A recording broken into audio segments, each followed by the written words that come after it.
Dearest gentle reader, there will forever be just two words that come to this author's mind in the weeks following any great party: delight and scandal. Well, the accounts from the recent soiree at Earl Devonshire's resplendent home have certainly been quite delightful and quite scandalous indeed. If what this author hears this morning is true, Lady Sloan Atherton's dance with one of the season's most eligible and most uncatchable rakes, Earl Devonshire himself, whom this author knows her to have been formally courting, is the least of that young Miss's troubles.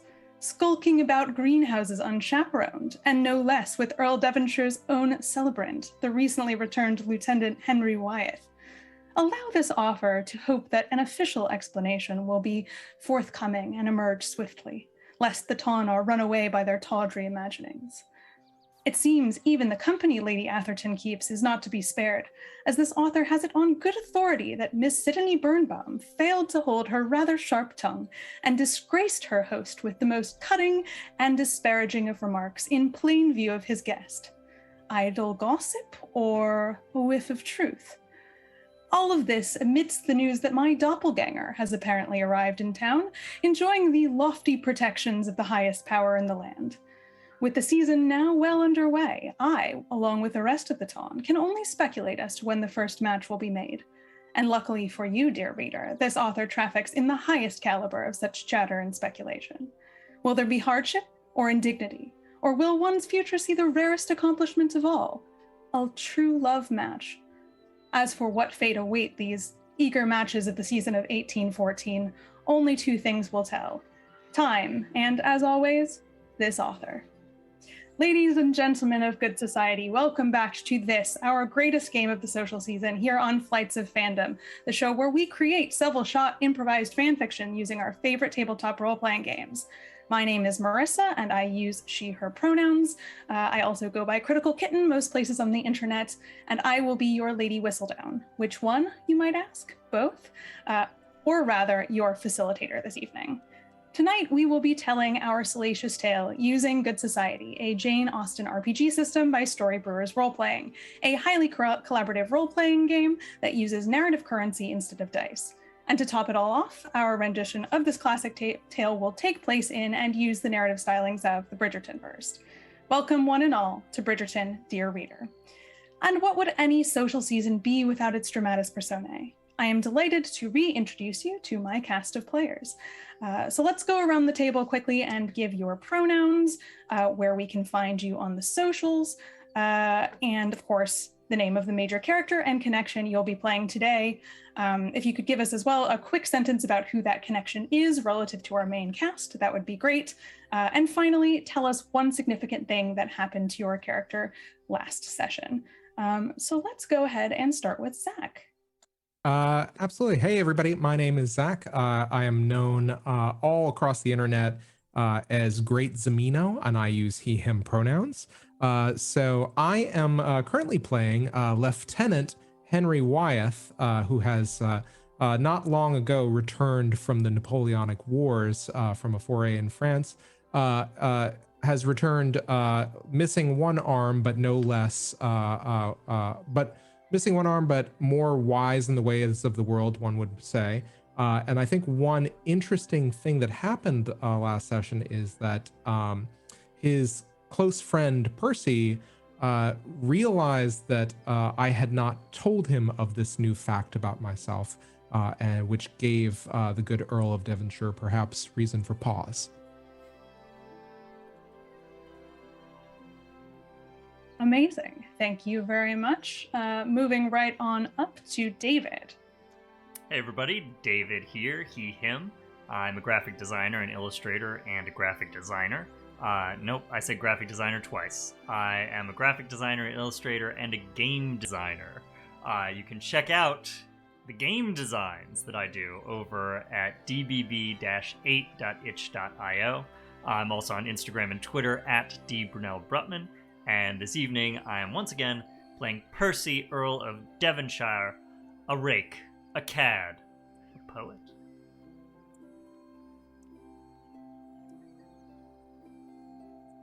And additionally, I was supposed to say other things. Additionally, when the time comes, I will also be playing Marcus Mayweather, a friend of Lady Atherton's. What is one thing that happened to Percy that was significant last time? Gosh. Percy had a number of very testy conversations with former friends, but I think, to Percy's mind, the most significant thing is his new acquaintance with one Lady Lydia Whistledown, to whom he has taken a very immediate shine.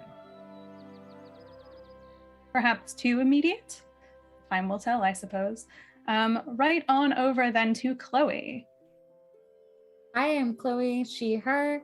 You can find me at Chloe Sobel on most social media and fiercefully.itch.io, where I publish very short, all currently free games. I play Sidonie Birnbaum, a companion to Lady Atherton, and an aspiring romance novelist, who I would argue that the most significant thing that happened to her last session was getting mistaken for Lady Whistledown. Percy was not particularly subtle about his suspicions, but I promise I'm probably not her. And I am playing George Bailey, Henry's connection, and I am excited to do frenemy stuff on screen soon, hopefully. Enemies, you say? Ah, how scandalous and delightful. And finally, last but not least, Marcy. Hey guys, I'm Marcy, aka Experimental Madness, which is the username you can find me most places around the internet. I'm a writer in my day job, and I'm very excited to be back playing Lady Sloan Atherton, who had a very eventful evening last night. I do think the most notable of that was the little tete-a-tete that she had with Lieutenant Wyeth in the greenhouse, where she thought no one was paying attention to them. In addition to Lady Sloan, I am also playing Rivka Birnbaum, the aunt of Sydney. Fabulous.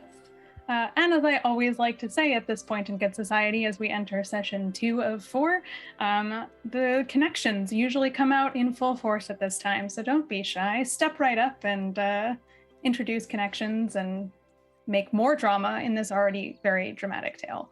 So before we dive in, first a quick reminder about the collaborative nature of this specific game system. So instead of rolling dice, as I said before, players influence the story by using a narrative currency that's called resolve tokens, which can be spent to dramatically change the story or impact another character in a big way. Significant changes come at the cost of a resolve token, but others don't. And you can say, this Vitamins Drink Quartet song is playing at this particular time whenever you'd like. Monologue tokens are another specific feature of Good Society. Everybody starts off with one of those, and you can spend it at any time during the game to force another character to have a spotlight moment and share their inner monologue during a particular moment, current or past, out loud. You can do this in the first person if you would like to fully embody your character, but you can also narrate or summarize your monologue if you'd prefer. If you still have your token to give by the end of the cycle of play, you are forced to use it before we start the next cycle so that everyone gets a chance to monologue. A few Bridgerton specific alterations to the system that I have cooked up for everyone. In addition to the main characters, as you know, each cast member is also playing a connection, a character that has a relationship to one of the main characters. However, in that vein, I will also be playing NPCs. NPCs in Good Society, who knew? From the Bridgerton verse, who appear at balls and social events and you can interact with. So far, we have encountered Queen Charlotte, Penelope Featherington, and the Lady Lydia Whistledown, a lady whose good name has been repurposed as the alias of our favorite scandal sheet writer. Players can also spend a resolve token to specify that Penelope Featherington enters a particular scene or overhears a particular conversation, which will in turn create a free confirmed rumor that can be reconverted into a resolve token to influence the story. We're just in the business of different currency exchanges here on Flights of Fandom. Two phases of the game that you'll see at the top of our session tonight that are a little different than most TTRPGs are the epistolary phase and the rumor and scandal phase. During the epistolary phase, you'll see us write letters to one another. Player characters and connections can both write letters to whomever they want, or they can compel someone to write them or someone else a letter by spending a resolve token. And I am excited to announce that the rumor and scandal phase is a little different this evening. So normally in Good Society, the rumor and scandal phase is a phase where you do just that. You create rumors that may have been spread about the town on the basis of the happenings of the previous novel chapter. However, this looks a little different because the lovely people at Storybrewers Roleplaying have just released a Lady Thistleton Scandal Sheet edition of the rumor and scandal phase, which you can plug and play into your game if you want to have a more Bridgerton-esque experience. And in fact, here we are having a Bridgerton-esque experience, so why not debut it here on Flights of Fandom? So a couple of quick things about how this works. Basically, instead of each player, basically writing down a rumor and then having people go around and spread them, instead, your character or your main character or connection will be the ones to actually submit rumors to Lady Whistledown. So you will specify whether your character or your connection is submitting each rumor that you create. And then instead of being able to spread rumors, characters will be able to confirm rumors. Confirmed rumors go on the first page of, in our case, Lady Whistledown's scandal sheet, because of course, Lady Whistledown trades in truths, or so she thinks. And those will be kind of most prominent in society. You can believe or have every confidence that most of society does know about those things. Rumors that are created but not confirmed will go on the idle gossip page, which is the kind of the idle talk or secret truth page, which is the less listened to part of the scandal sheet, but appears nonetheless. If a rumor has not been confirmed after two opportunities, it then fades and it drops off the scandal sheet per the normal rules. The other thing that happens is that we will have a quick vignette with each character. Once I, the facilitator, read the final scandal sheet, we will go to each character and we will see how they react. And so you will get to have a brief snapshot moment of your character reading that week's scandal sheet, and we will get to see what they do with that new information. So yes, with all of that mechanical stuff out of the way, we are about to dive into play. Now, one thing to resolve before we open our new and improved rumor and scandal phase is David. I believe Percy picked up a reputation condition last time. So if you want to remind everyone at home what the tag that triggered this reputation condition was, and tell us what condition you've picked, we will go ahead and set up your vignette. Right. So I accumulated the third negative tag, rakish, due to my rakish actions in the last installment. And I think the only really the negative reputation that makes the most sense to me is fracture. Someone close to you is appalled by your behavior and refuses to talk to you.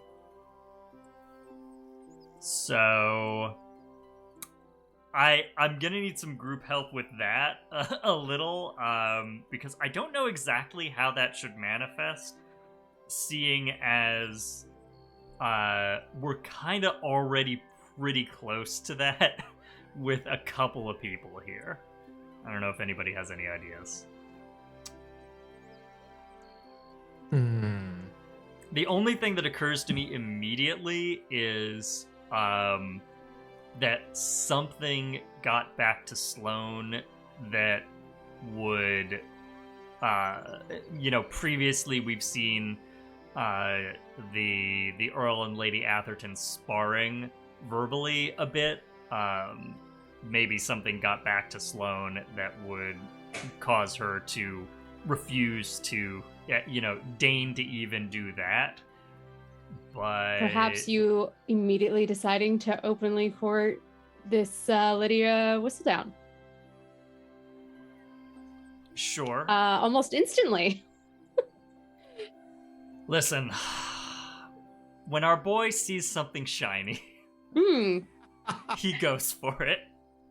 You know, you need not only fracture one relationship if two relationships will do. I definitely think there's impetus to kind of base a fracture of two relationships on what happened in the events of the last session.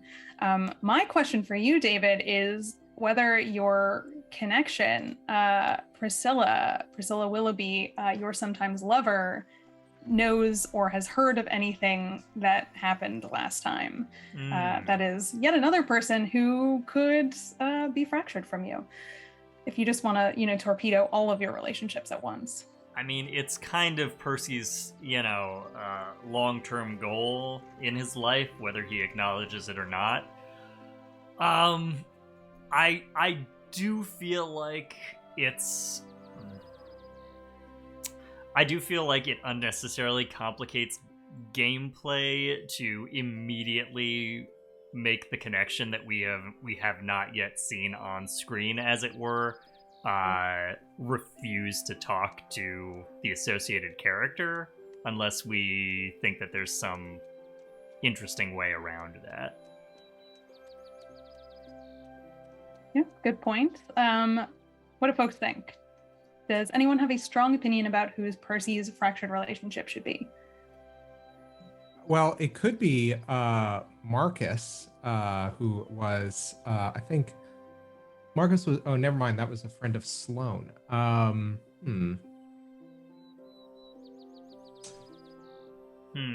a bit at a loss. I don't know if it would be Henry, because Henry's used to all this, right?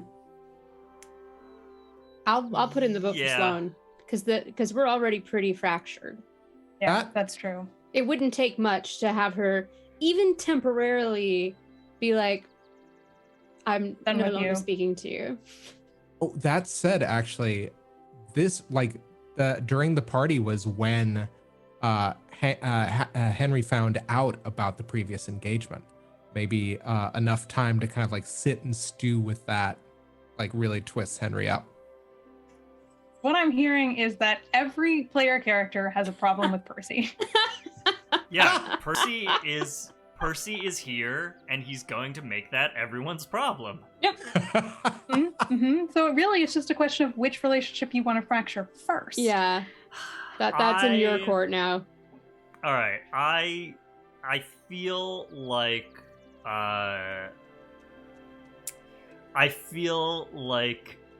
just really hammering it home with Sloan is the way to go here, because I think I want Percy to have the most uphill work to repair that relationship. Oh, good luck. I was looking for this excuse. Quite frankly, I find it very freeing to not have to speak to you. Amazing. Yeah. All right, so Percy, you have to give us a vignette of this taking effect. This could either be a short scene with Sloan in which Sloan refuses to engage with you, or you can just narrate and describe something that shows Sloan's new frigid attitude, or more frigid attitude toward you. I mean, I think we definitely see the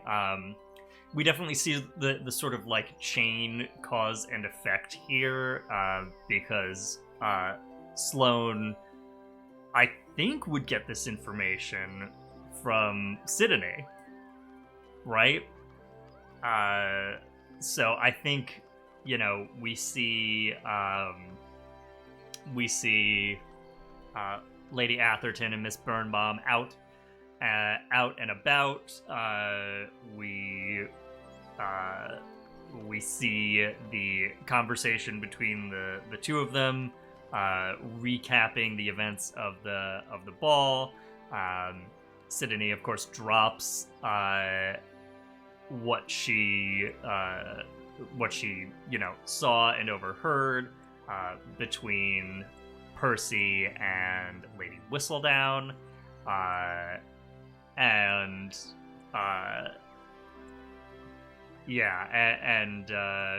then we probably do see at some point Lady Atherton and Lord Devonshire passing each other, perhaps in the streets, in some fashionable area of town, and like what would Sloan do that would be just the most like overwrought obvious snub of Percy? Are you with public. anybody? Probably, yeah. I think he's probably with I don't know Anthony anybody. Bridgerton? I don't know if it's anybody specific. Oh, I love it. Yeah, Wait, that's sure. great. What you Anthony just said. Bridgerton. Yeah. It's Yeah. like that scene where Anthony and his brother are like getting shaved and they're like, Lady Shara, but the sister, yes. Except you're walking around and gossiping as boys. Yeah, let's say we're walking through the park, right? And we are coming in one direction, and you and whoever is accompanying you in the other. I look like I'm about to greet you, like I normally would if I were to see any one of my acquaintance. But instead, what I do is I almost stand directly in front of you and start chatting with the Bridgertons instead, as if you do not exist to me at all, as if you are not standing there. I'm deliberately like standing almost directly in front of you. Like you can feel the ruff of her dress. That's how much she's like pushing you aside. What do you do, Earl Devonshire? How do you handle this?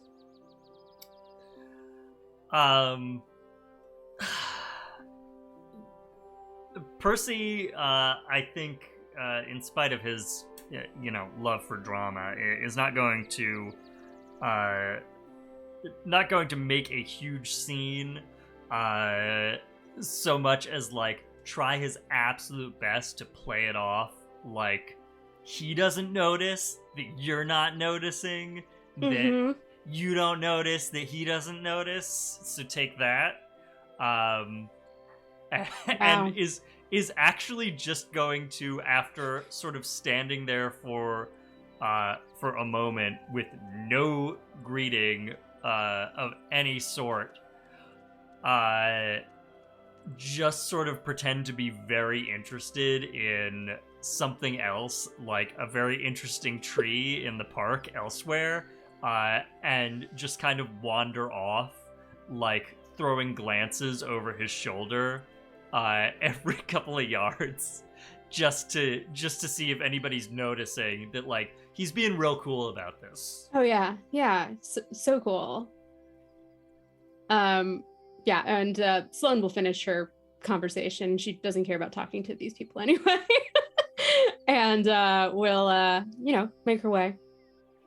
Bridgertons, if they didn't have more drama in their future, I'd almost feel sorry for them. 2 stone statues passing in the night. Well, I will tell you something. The Bridgertons definitely noticed something about that very odd encounter. Amazing. Well, Percy, consider yourself fractured. You officially now have that reputation condition. Which brings us to Lady Whistledown's scandal sheet. So I think that requires a change in music.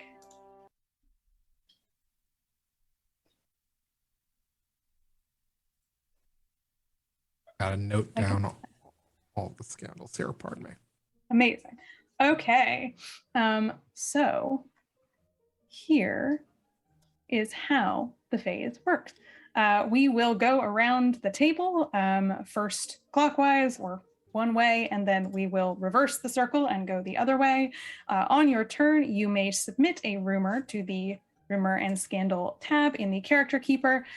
You may also choose to confirm someone else's rumor, but remember, both of these actions now require you to specify which of your characters, either your main character or connection, is doing the submitting and is doing the confirming if you choose to do that.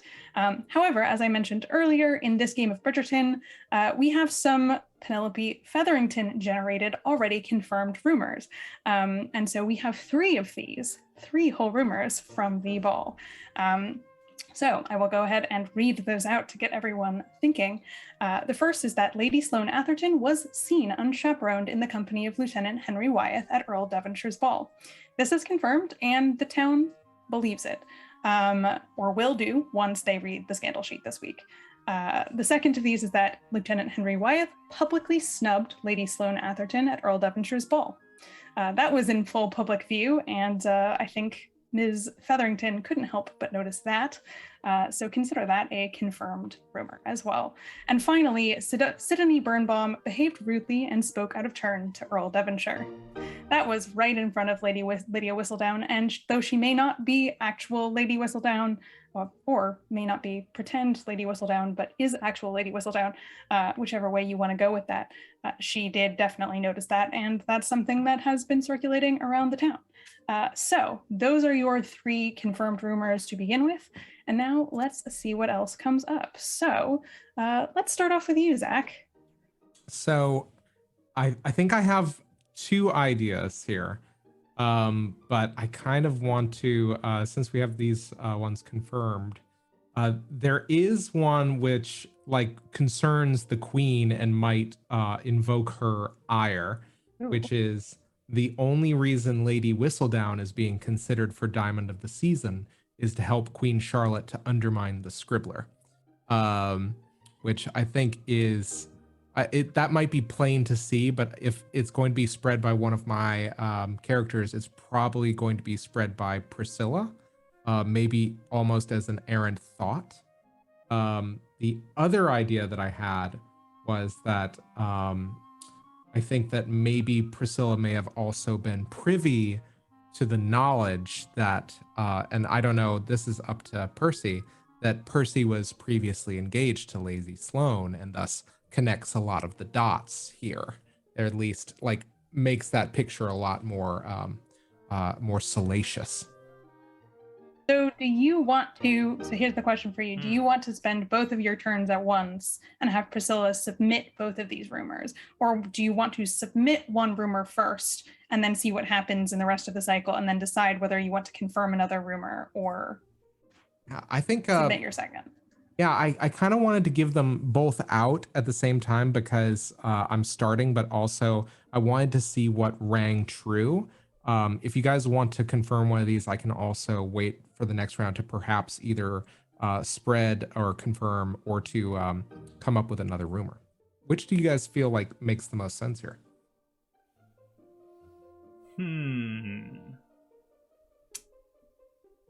I kind of like... I like having all of these floating, personally. Yeah, I would rather have more rumors floating than fewer confirmed. That is I true. will. I'll float both of them then and that'll be mine, Okay. or at least or wait to the second round, right? To float both. Yeah, well, the first one, just consider it submitted, and then we'll come back around to you in the circle, and we already know what you're going to submit for the second. All right, so that will take us over to David. Okay, so I feel like I need to submit a specific rumor about Percy that has certainly become increasingly relevant, which is, and I'm not sure the best way to phrase this one, that Percy,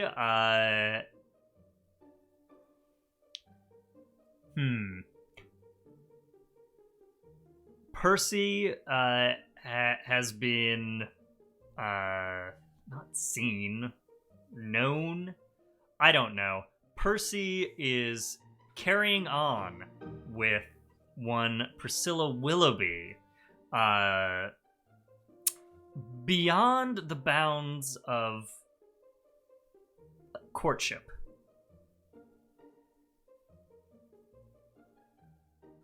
Now, here's the question.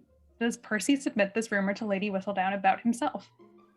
That's a great question. Because Percy doesn't have enough people who hate him.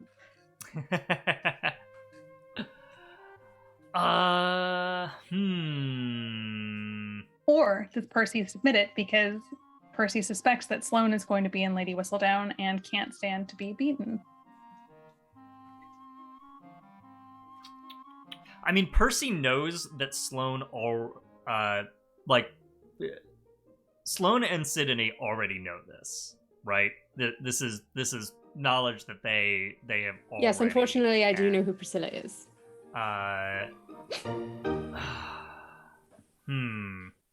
But it's known, but it hasn't yet popped up in the society papers, right? I guess is what I'm... Society at large does not know this. Right. Ugh. And if it is confirmed, then society at large will know it. However, if it's not confirmed, then society might speculate about it, but they don't act as though it's true. Right. I don't think Percy has any motivation to submit this rumor. I can submit it. The other person, I can submit it on behalf of Marquess, right? Yeah. I mean, Marquess does like to stir up drama, I guess. But the question is sort of how would Marquess know? Only if you're implying that that's who I was writing to. Or, yes, Sloan told Marquess about what happened with Percy and that relationship is now totally dead. And so Marquess feels like no holds need to be barred. Yeah. Or punches need to be pulled.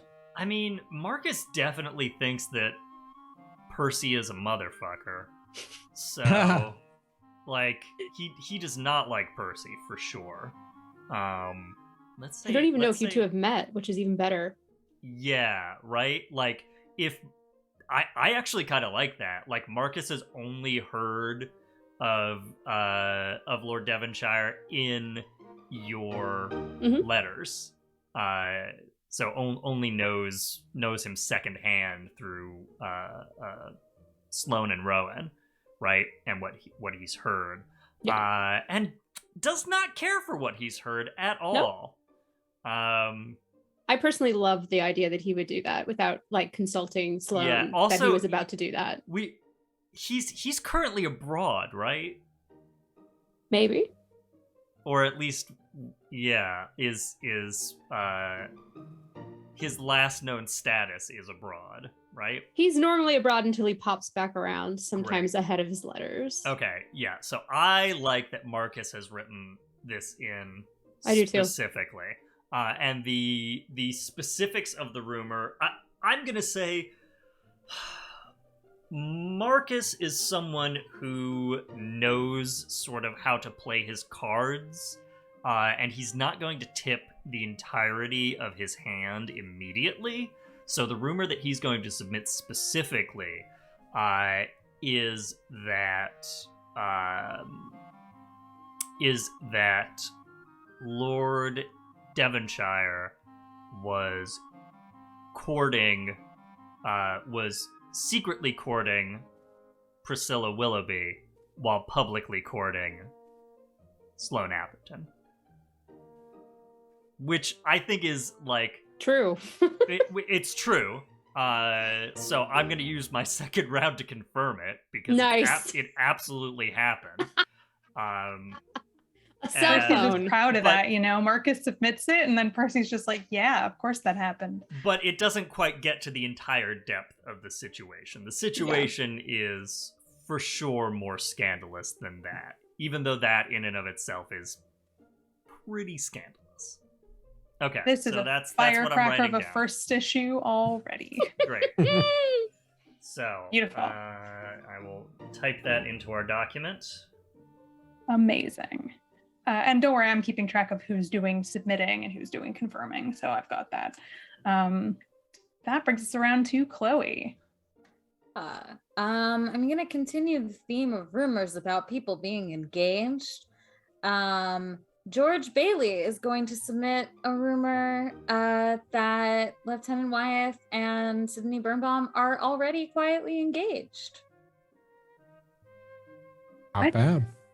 What? Lieutenant Henry Wyeth and her? Yes. In the same issue that he was simply caught unchaperoned in the greenhouse going to be with a different women? next to each other. Her right best next friend? to each other. Guys, we only got 4 friend. episodes. Let's ramp Oh it my up. Ramp it up. They were roommates. They were roommates. Oh my god, they were roommates. Oh my god, they were roommates. Love that. And it's that they're secretly engaged now, right? Mm-hmm. Perfect. Love how we're using our connections to great advantage already. My favorite part of Good Society, using your connection to further your main character's ends. Classic. Amazing. Do you want to take your second turn now, Chloe, or would you like to wait until after Marcy takes a turn? Yes, I will buck the trend and wait. All right, fabulous. On to Marcy. I will take my first turn as Rivka to confirm, because I know how much she wants this to happen.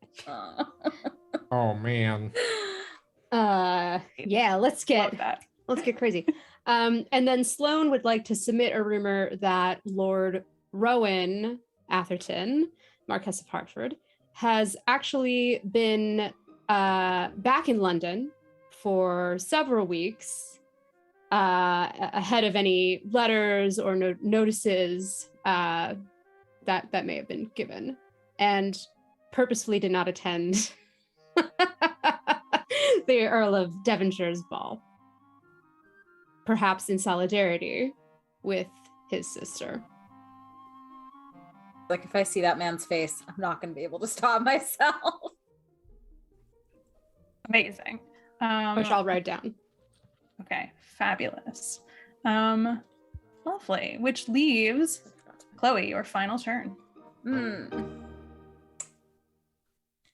I think I actually want to confirm the rumor that that is going to be put forward in 2 rounds, but is already on the spreadsheet, about Lady Whistledown only being considered for Diamond of the Season to help Queen Charlotte undermine Lady Whistledown. Fabulous. And I will confirm it as Sidonie. Okay, so Sidonie confirms Priscilla's second rumor. Mm-hmm. Or first rumor, I guess it was. Okay. That completes our round robin. So let me just go through our scandal sheet and make sure everything's on here. Here I can add this one about Rowan.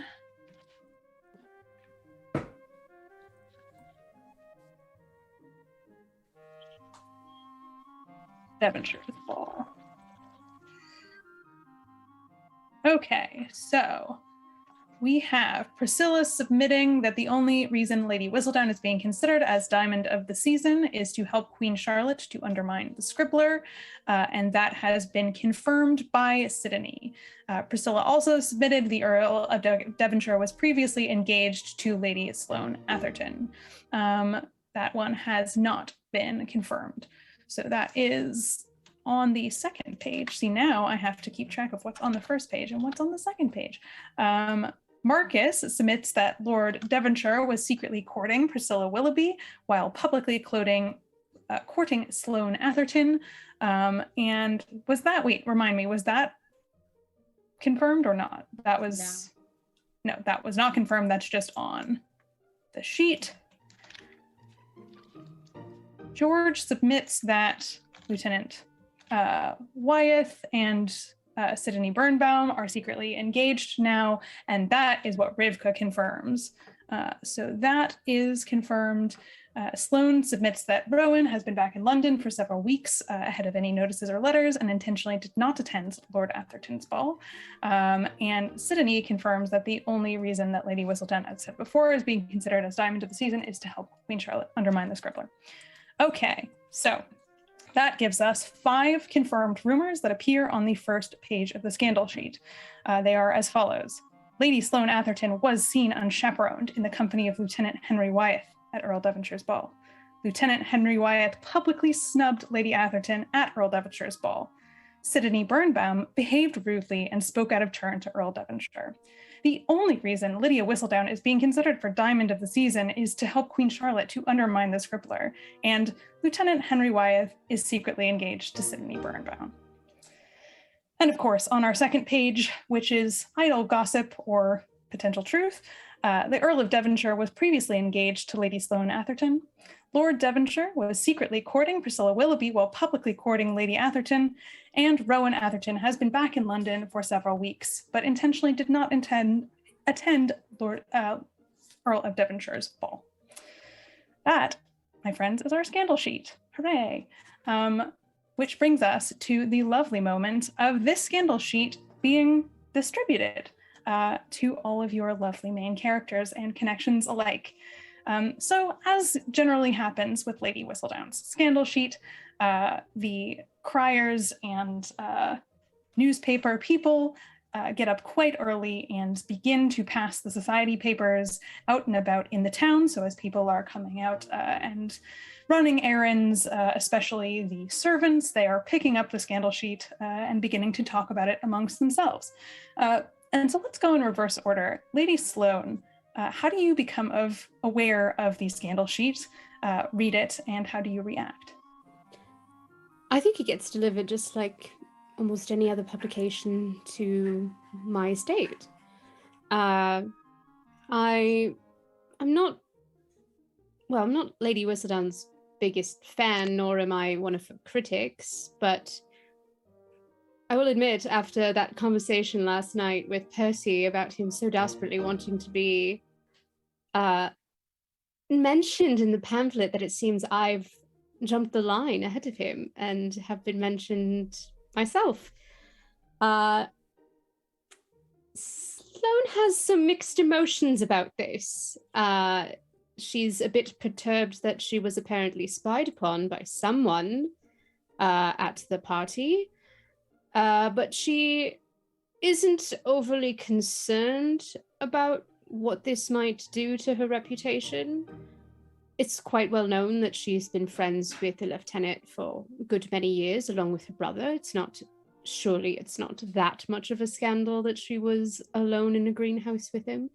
She's more than happy to set the record straight that all that was done was talk. But she is concerned that Sidonie will be adversely affected by this, given the rest of the pamphlet stating that that engagement is now public. Something that she has known for some time, but it is quite another thing to see it there in black and white. There it is. Everyone can see it now. What she's fine with. She's fine about it. Just fine.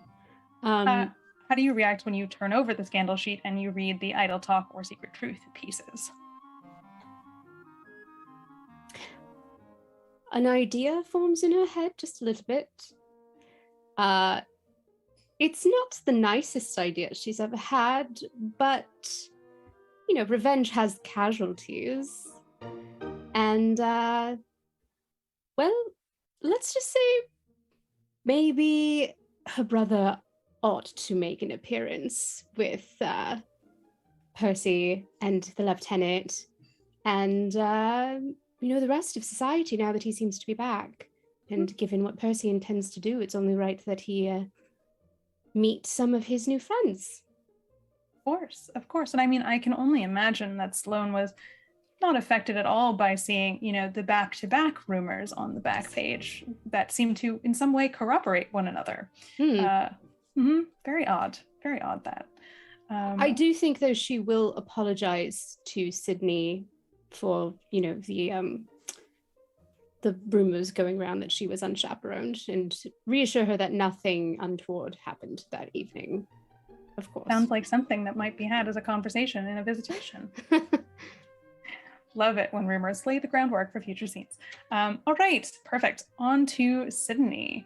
How do you see the scandal sheet before Sloan does, or do you have a different way that it comes to you? I think that it's very possible, given that, her whole thing is that she loves to gossip and she's collecting ideas for a novel. And I think that she pays one of the runners to bring her, the edition as early as they can. So she does see it either around the same time or before Sloan. But she's like kind of discreet about it because she knows that it like looks weird to like be this invested in getting it early. And when she sees it, I think she's not actually as concerned about the rumor about Henry and Sloan as she is about the one about herself and Henry, given that they haven't, it's like an understanding that they are probably going to get engaged, but it hasn't been officially confirmed yet. They talked about it at the ball, as I recall, about like having a more formal sit down with their families and ironing things out. And when she also is not thrilled by the rumor about her speaking out of turn to Lord Devonshire, but she's like, you know what, I guess that's what I get for doing it in front of other people. And I think when she turns it over, she just like rolls her eyes, seeing the other rumors about that are rehashing Sloan and Percy's relationship, because she was a witness to all of that. So it is old news to her, and also she thinks it's a bit embarrassing for Sloan. Amazing. Percy, I don't even want to ask you what you're doing when the scandal sheet finds you. It probably involves marble cheeks, so I don't even need to ask. All right, but well, that's your loss. Of course, I'm sure it is, Mr. Fractured. Now, what rumors? There's a lot about you in this scandal sheet. Quite a lot, on both the front page and the back page. Seems you've gotten up to quite a lot for an Earl of Devonshire. What is most outraging or intriguing to Percy on the scandal sheet, and how does it come to you? I think specifically due to the content of one of my forthcoming letters, Percy, I think, receives the scandal sheet like as he is sending out mail. So he has a valet, let's say, who brings brings the day's mail in. We see Percy perhaps sipping coffee in a dressing gown at the window, and the cheeks are for now concealed. Mercifully, well, we'll see. And he will hand off the correspondence that he has just written to go out. Take the correspondence in, will scan the front page, sort of approvingly, oh yes, this is very good. Oh, quite a lot about my ball. Very, very good.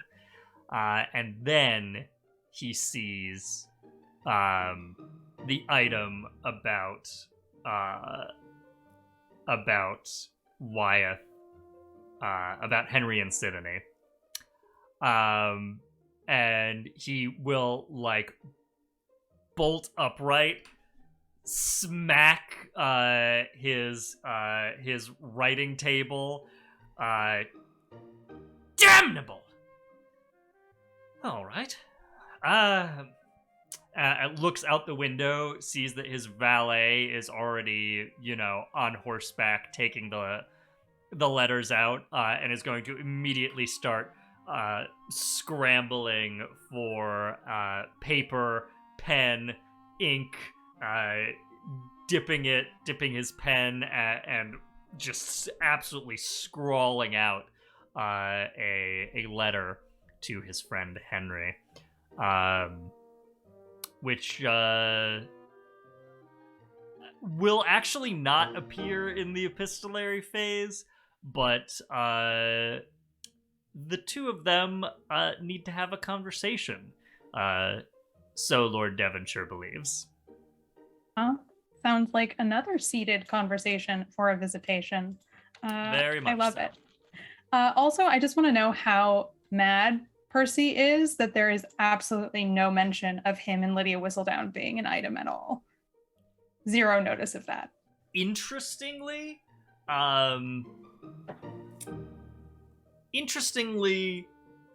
think that he doesn't quite notice. He's actually been distracted by a problem that he feels is external to himself, which is weird. Wow. That sounds like the beginnings of something not self-referential. Wow. Real character growth there, Percy. Real character growth. Don't ask him to think about it. If he does, he'll become insufferable. I mean, I don't think he has to try. More insufferable. Beautiful. And finally, last but not least, Lieutenant Wyeth. Do you even care about Lady Whistledown's scandal sheet? I mean, you've just come back from war, but I mean, I guess you did read it on the battlefield, so maybe you do have a passing interest. How does this find you, and how do you react to its contents? I think that it is. I don't think that I necessarily pick it up. I'm probably not obsessed with it. Excuse me. I'm probably not obsessed with it, but I think it is slammed angrily down in front of me by one of my closer relatives. At which point I take the time to turn its pages, laying it flat on the table in front of me. And when I get to the point about the secret engagement, I think that I am less nonplussed by the preponderance of rumors about myself and Lady Atherton. However, when I do find the point of my secret engagement being confirmed and brought up, I look at a pile of invitations on my drawing room table, and I crumple the issue in my hand, and I set to writing a reply to one of these fine invitations that I had no savor in responding to, and yet now I will make a point of it. Delightful. Now, I think what I have to know from you, Henry, is how does your mother react to all the preponderance of you in this scandal sheet? I mean, is it a point of pride? Does she believe any of it? Is she outraged on your behalf? I think that she is outraged on my behalf, but also I think is outraged at me for allowing myself to be seen unaccompanied with Lady Atherton, and to perhaps jeopardize my family and my own providence, as it were. So she does believe that you were unchaperoned with Lady Sloan Atherton. I imagine that this was something that came up often while I was but a young boy, and following around the coattails of the Athertons as well as Earl Devonshire. But to have it be thrown in the context of adulthood, it is simply not done. Of course, indeed. Well, and of course your mother does know the truth in at least one of the rumors here, which now society believes. So that's going to be fun to pick up. And that, friends, concludes the new and just brand newly debuted Lady Thistleton Scandal Sheet edition of Rumor and Scandal, which takes us right into Epistolary, which has been alluded to. So very brief reminder, you may send up to 2 letters on behalf of your main character or connection to any other main character or connection. And you may also, if you wish, spend a resolve token to receive a specific letter from a character or connection if you would like to. And that does not count towards your 2. That's kind of an additional thing because you're spending a resolve token. So I'm going to open the floor. Who has a letter? I have one that I have written immediately. Yes, that seems like a natural segue. Why don't we see what Henry was scribbling so furiously? And I think there's several crumpled copies as the handwriting is so clenched in the vice grip of my one arm that the ink renders it illegible, but I have suitably calmed myself to write, "Dear George, thank you for your gracious invitation to the seasonal fox hunt at your estate, but I will be indisposed on the event's scheduled date. I am loath to miss the opportunity to see you and your brothers after my foray to France, but my trips to London this season require an ironclad schedule. I hope to see you again soon, perhaps in less boisterous circumstances, and after my business in London is concluded? Question mark. Your friend, Henry." Wow. I just have so many questions about how George is going to react to this, but I suppose that's up to George. Thank you. Other letters. I got one.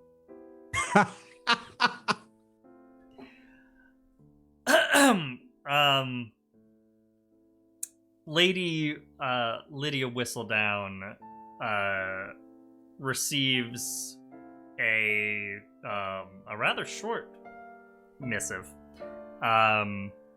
It is a poem to a lady. To a lady upon the occasion of our new acquaintance. Dear lady of the wild and windswept north, I pen these lines with admiration great, for when I saw your beauty gleaming forth, I felt the breath within my chest abate. Foul fortune may have blown you through my door, but what was ill for you, for me, was fair. For though your doubled name might cause uproar, your eye, your speech are singular and rare.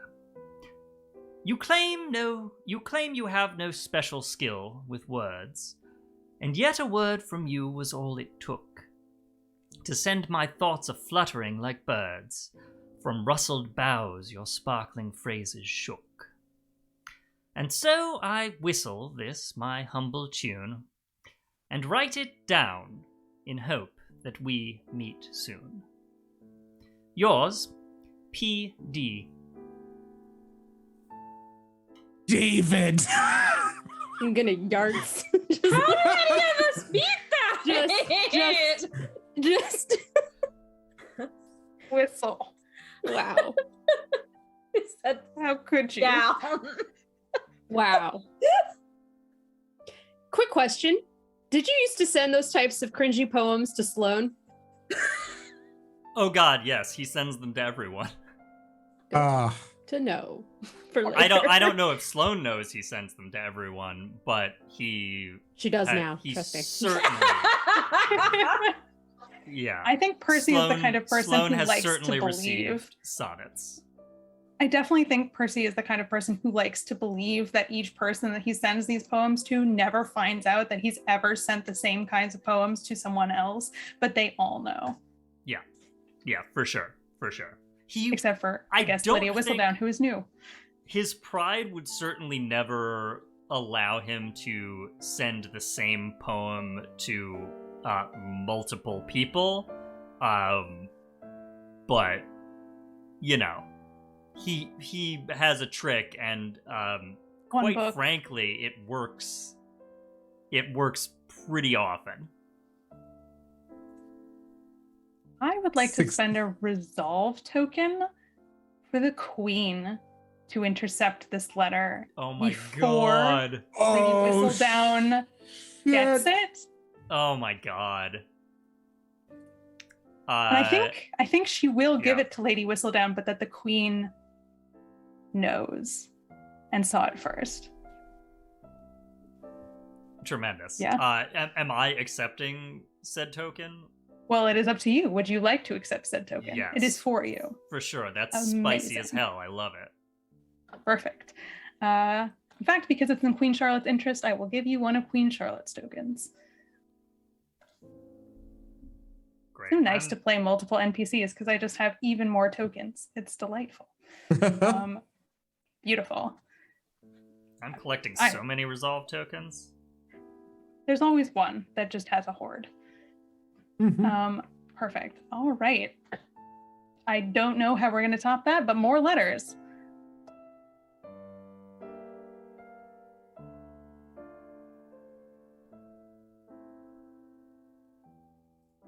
I got another one. It's not a poem, though. But somebody else needs to go first. I got one. Just a short little letter from Sidonie to Henry. Dear Lieutenant Wyeth, I don't recall if you read the scandal sheets, but it appears that Lady Whistledown has agreed to an engagement for us. I am sorry that the news came out this way without either of our input. I really have no idea who could have submitted it. We should probably arrange that meeting with our respective families, though, if the news of our intent becoming gossip has not put you off the idea. Or my poor conduct at the ball. I know Lord Percy is your friend, and so I apologize if it has caused any trouble for you. Sidonie Birnbaum. Stellar. Right. I'll round this out. Do it. I think shortly after the ball, Sloan wrote a letter to her friend Marquess. My dearest Marquess Mayweather, if I could describe being in London again, I would not waste the page. Simply, that is to say that I wish nothing more than to escape back to those days when we wandered the streets from together. Being here is stifling, and no more so than going to one of those dreadful society balls, hosted by none other than the Earl of Devonshire himself. Marcus, it was not as horrible as I had initially feared, but then again, my expectations were hovering near to the mantle of the earth itself. His behavior has not changed much from my previous letters and from what you have gleaned of him, from both myself and my brother's esteem. If anything, he has gotten worse. But I wish not to waste ink and paper on such things. At this point, you might know him better than you think. An old friend returned, which was the point of our little gathering, and it was good to see the lieutenant back from war. Quite different than I remember him. I wonder what Rowan might think when they meet again. I have some idea, you know I must. But I find him rather changed, and I do not know what to make of it. And you know I'm never quite at a loss for words. But no matter, he is engaged to a dear friend, and I must beg of you discretion with this knowledge, but I find I can no longer keep it to myself. It isn't exactly the position I wish to find myself in. Please write soon. Your letters are some of the few sources of joy I look forward to here in this dreary clime. Hopefully, you and I can escape back to the sunnier atmospheres of the Mediterranean. Yours ever, Lady Atherton. Aw, Sloan. Amazing. Now I just really want to see Marcus on screen. So maybe I'll pay a resolve token for that scene. Who knows? Not you. Amazing. Okay, so that completes our first round of letters. Now, if you don't want to send 2 letters, you don't have to. But remember, you can also, you don't have to dictate a letter. You can just summarize it if you'd like. If you want to send something on behalf of a connection, you can. You can also answer a letter you've received. That is also a good way to use your second letter if you would like to. But again, no pressure. You don't have to. So I will open up to the floor second letters. I think I might have a second one that might be a little improvised. I'm I might need y'all's feedback on this one, but I think that the subject of the letter is it is a letter from Priscilla to Earl Devonshire. Dearest Earl, I wish to confer upon you this confidential knowledge that, given the circumstances that I have found myself in, that I will be participating in this the rite of courtship this season. And I think the gist of it is it's now or never, and heaven help you if you say no.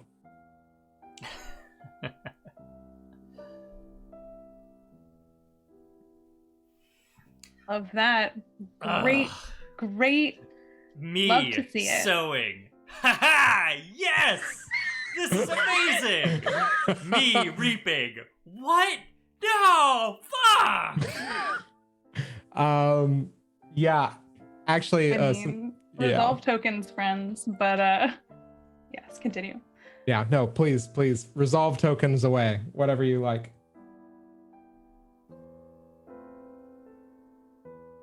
But yeah, no, that's it. Oh, I think it's perfect. Great. Make them sweat. Yep. Yeah. Do it. Yeah. Increase the pressure.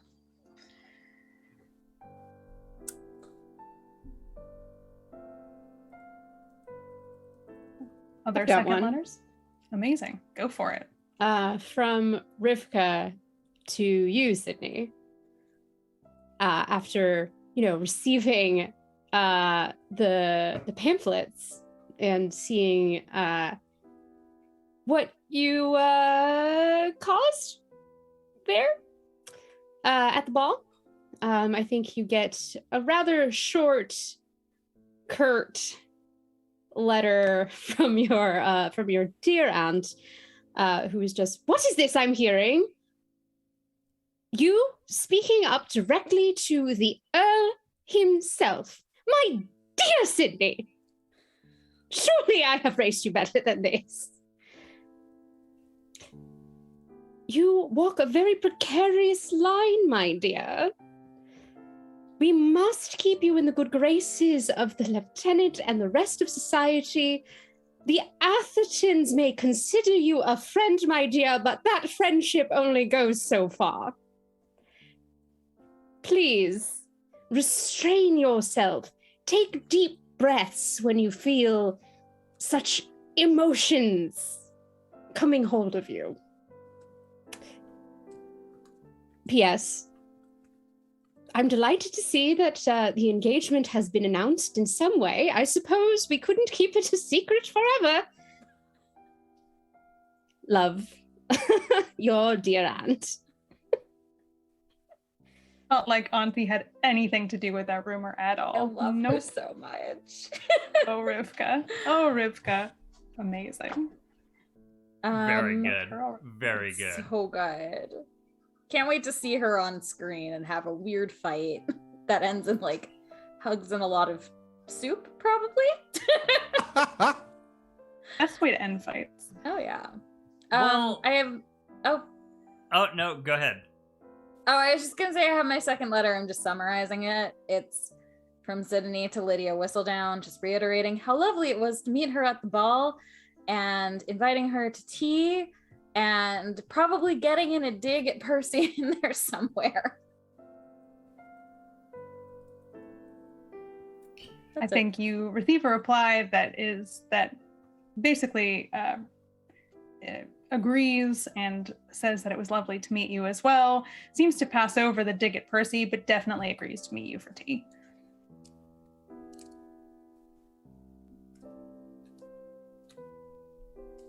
All right. So, continuing somewhat with this theme, Sidonie, you receive a letter from Lord Devonshire. My dearest Miss Birnbaum, I must thank you for your attendance at my ball in honor of our mutual friend, Lieutenant Wyeth. Not because I enjoyed the pleasure of your presence, but rather because that presence once again confirmed my long-standing judgments of your character. To wit, in spite of your considerable charms as a young lady, you are a snoop and a meddler in affairs above your station. You would do well, Miss Birnbaum, to keep yourself well clear of others' business. I must remind you that, though the newly arrived Lady Lydia Whistledown may be cleared of responsibility for the scandalous scribblings which bear her name, that name's true master remains an object of fervent speculation. Those who steer their vessels too close to private conversation, with the aim to cast their nets upon the sea of gossip, risk becoming themselves tangled in rumour. You've already shown no compunctions when it comes to sundering the relationships and courtships of others, having meddled so thoroughly in the affection between myself and Lady Atherton that we can scarcely share a word. But I do hope you will take my advice in this matter. If the public repercussions of divulging others' private affairs will not sway you, think instead on the wounds you inflict upon your close friends when speaking of things best left unspoken. Moreover, do not think the multiple turns you took with Lieutenant Wyeth on the dance floor the other evening passed unmarked.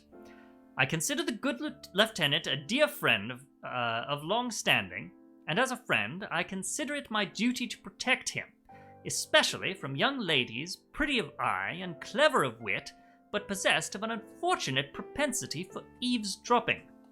Your most assured and humble servant, etc., Devonshire. Hey, resolve token. Sidonie, show Sloan that letter. Oh, absolutely. And I will point out very specifically the line where he's like, you interfered, you did this. And yeah, no, Sloan, I mean, we do not have to RP that. She's paced up and down reciting this letter out loud like, interfered, you're meddling in my affairs.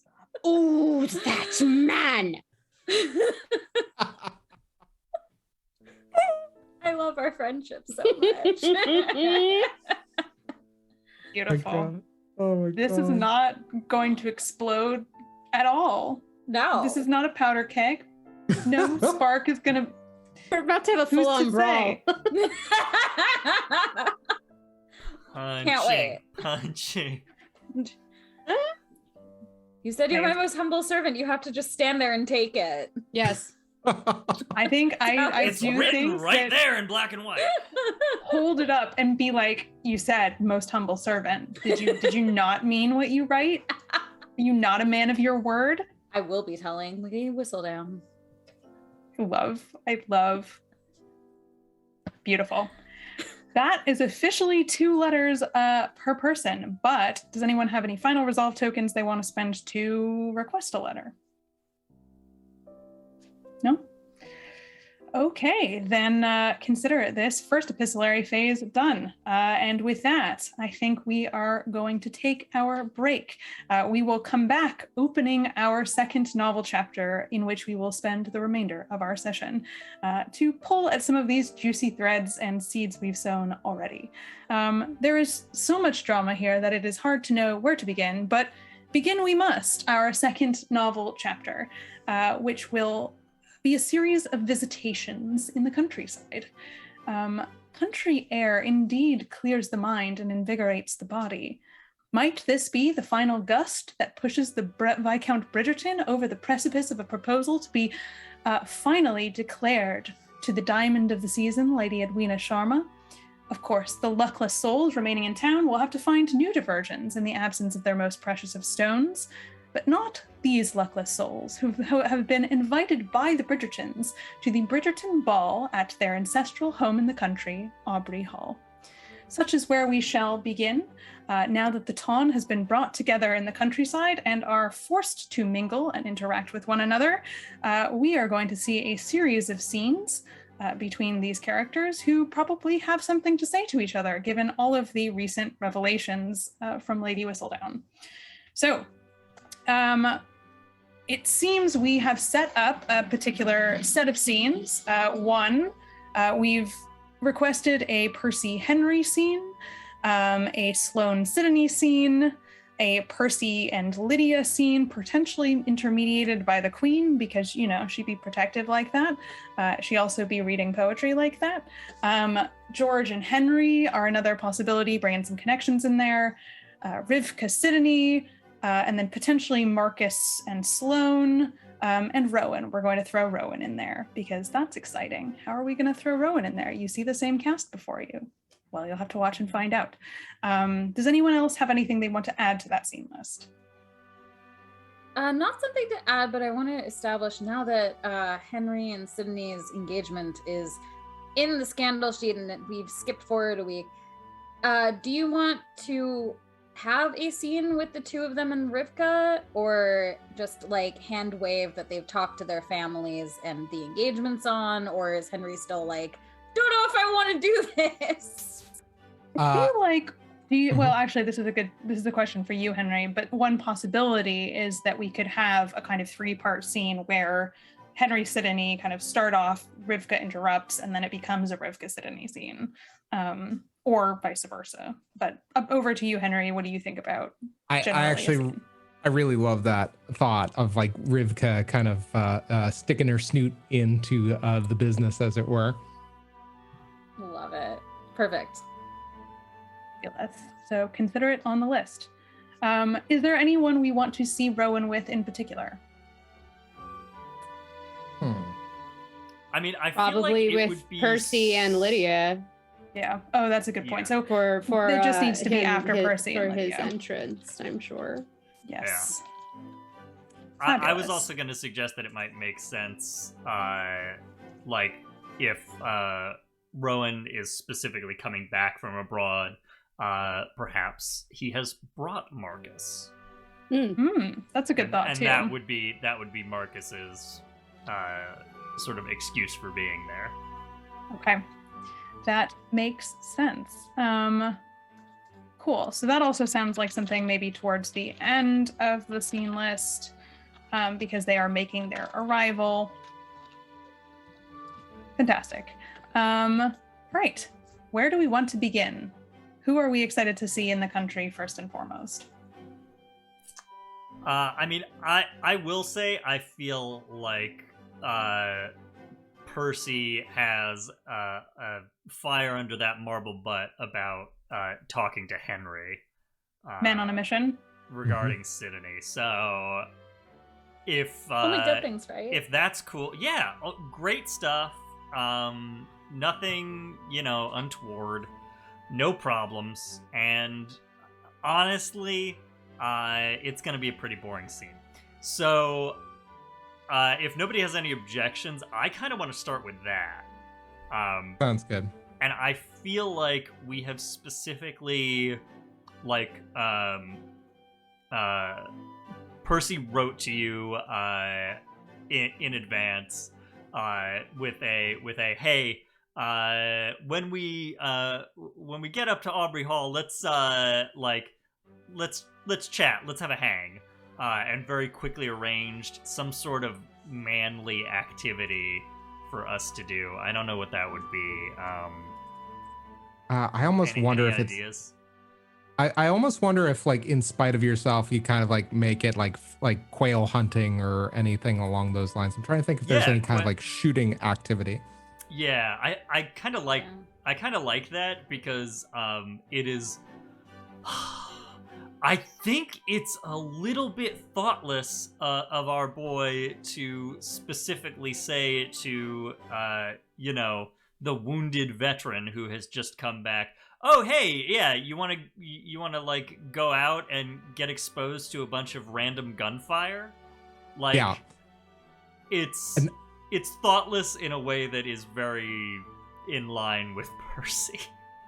Not only that, it like involves rifles, which you really need to be supported with two hands. And when you have this like meeting, I think as you are waiting, you just see, I think as you're waiting with the rifles, you just see Henry walking up with a painting easel under his one arm, and he, I think, just begins.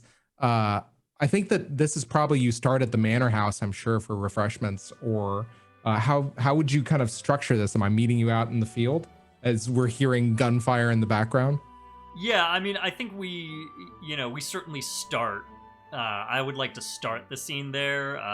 Whatever preamble there was probably occurred at the manor, and maybe I notice you sort of like unpack the easel at this particular point, and we are maybe like just slightly. The larger hunting party has split into a couple of little groups, and we're just sort of off to the side as a pair as you unpack this.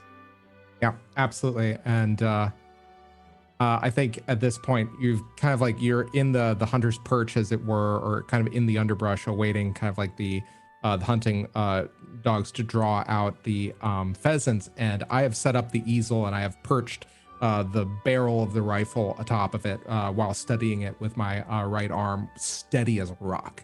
And I think just at this point, you see Hank turn his head to you and just say, "So you wished to speak to me?" Well, yes, Hank. That's bloody clever, by the way. Good show. Well, one has to make do.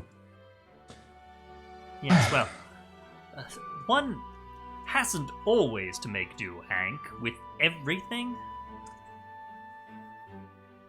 And I'm not so certain I am sure of what you are referring to. He knows exactly what you're referring to. Is it true, Hank? Well, as of yet, we have not sat down our families to make the arrangements, but it is... Okay, good. So, there is still time. It is proceeding apace, as I was about to say. Bloody hell. Henry, how did you become involved with this woman? I understand that you have, recent news has revealed unto me that you have some shared animosity, but at the same time, she's a perfectly accommodating young woman. I don't understand why you have this... I assure you, Hank, she is not. She's a viper. And do you have any evidence to this galling testimony? Ample. I assure you, Henry. Ample evidence. It was her that soiled the burgeoning engagement between myself and Lady Atherton. I was under the impression that this was something you soiled yourself. No. You've gotten it all wrong. I don't know from whom you heard that, but it is certainly not the case. Sidonie Birnbaum stuck her nose where it didn't belong and blabbed information that was confidential. And if that's the sort of woman you would like to take as your wife, Henry, then I must say my evaluation of your judgment is severely compromised. I have never known you to have much consideration of any judgment to speak of, Percy. That's as may be, but you must trust me this time, Hank. So what of this simultaneous courtship that I've read so much about?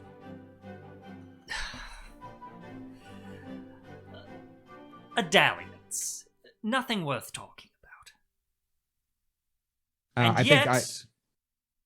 And yet, Lady Atherton seemed to think it was rather consequential. And I would... Well, if it weren't for Sidonie Birnbaum, she would never have had to know about it at all. That's what I'm getting at. So what you are telling me is that you are the cad that Lady Whistledown is making you out to be. That's an awfully strong turn of phrase, don't you think? I am a romantic, Henry. I go where the wind takes me. I do what I will. And I don't see that I should be punished for that. Do you? There is such a thing as a romantic, but then there is such a thing as a shambles, Percival. This is unbecoming. This is uncouth. I would hope that by now you may have grown out of this behavior.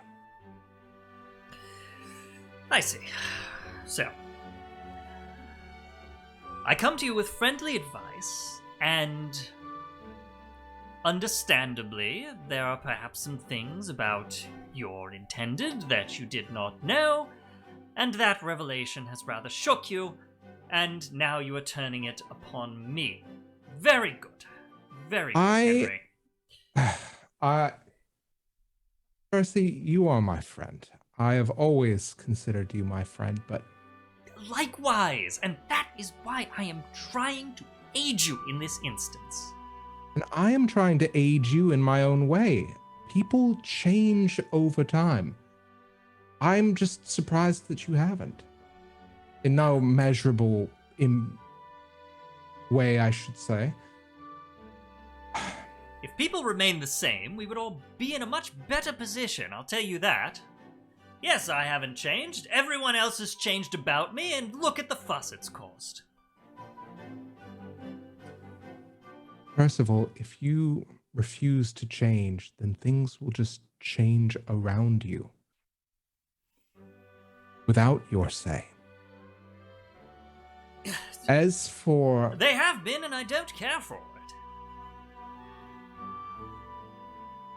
As for Sidonie's proclivities and her occupation and her desire to... her proclivities for gossip,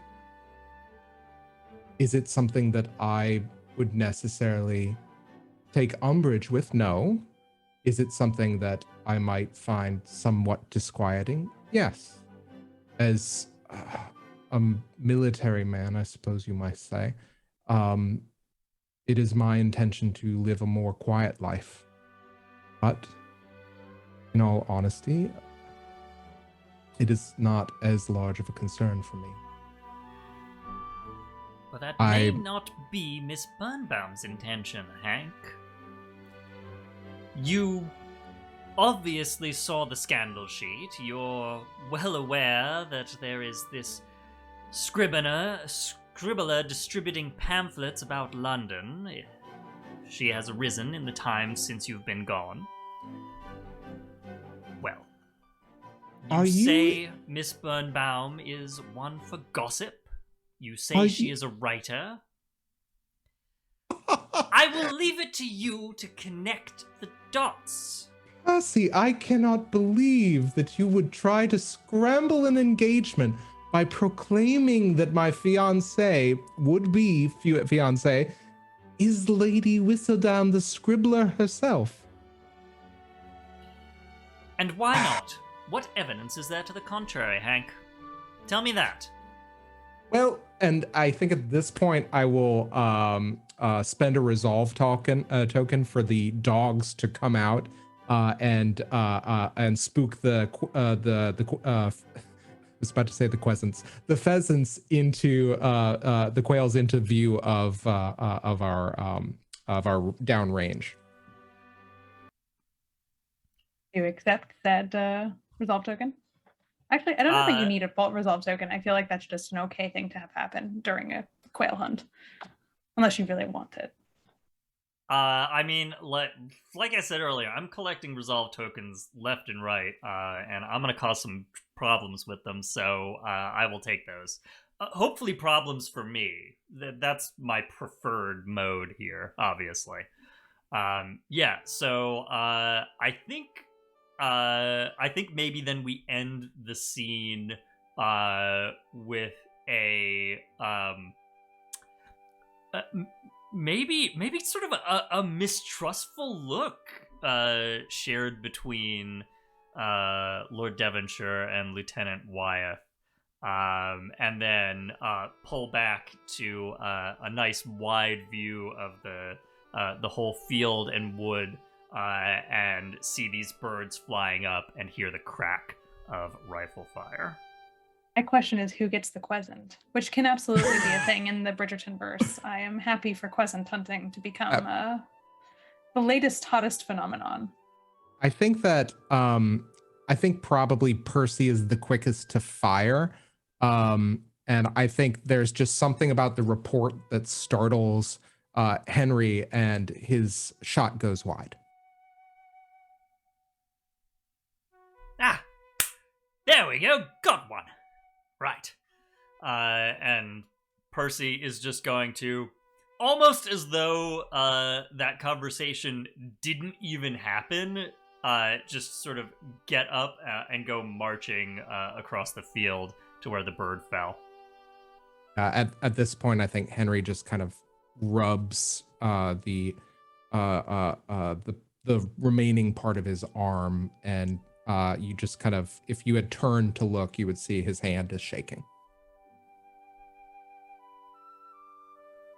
I think that tracks with the mistrustful end to that scene, and Percy's seeming lack of noticing the effect that had on his friend at all.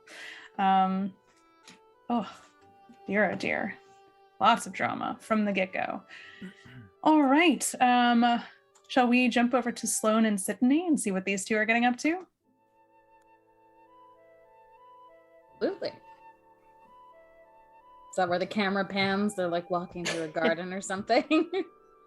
I'm actually wondering if we're getting ready to abscond from the London apartments to the countryside.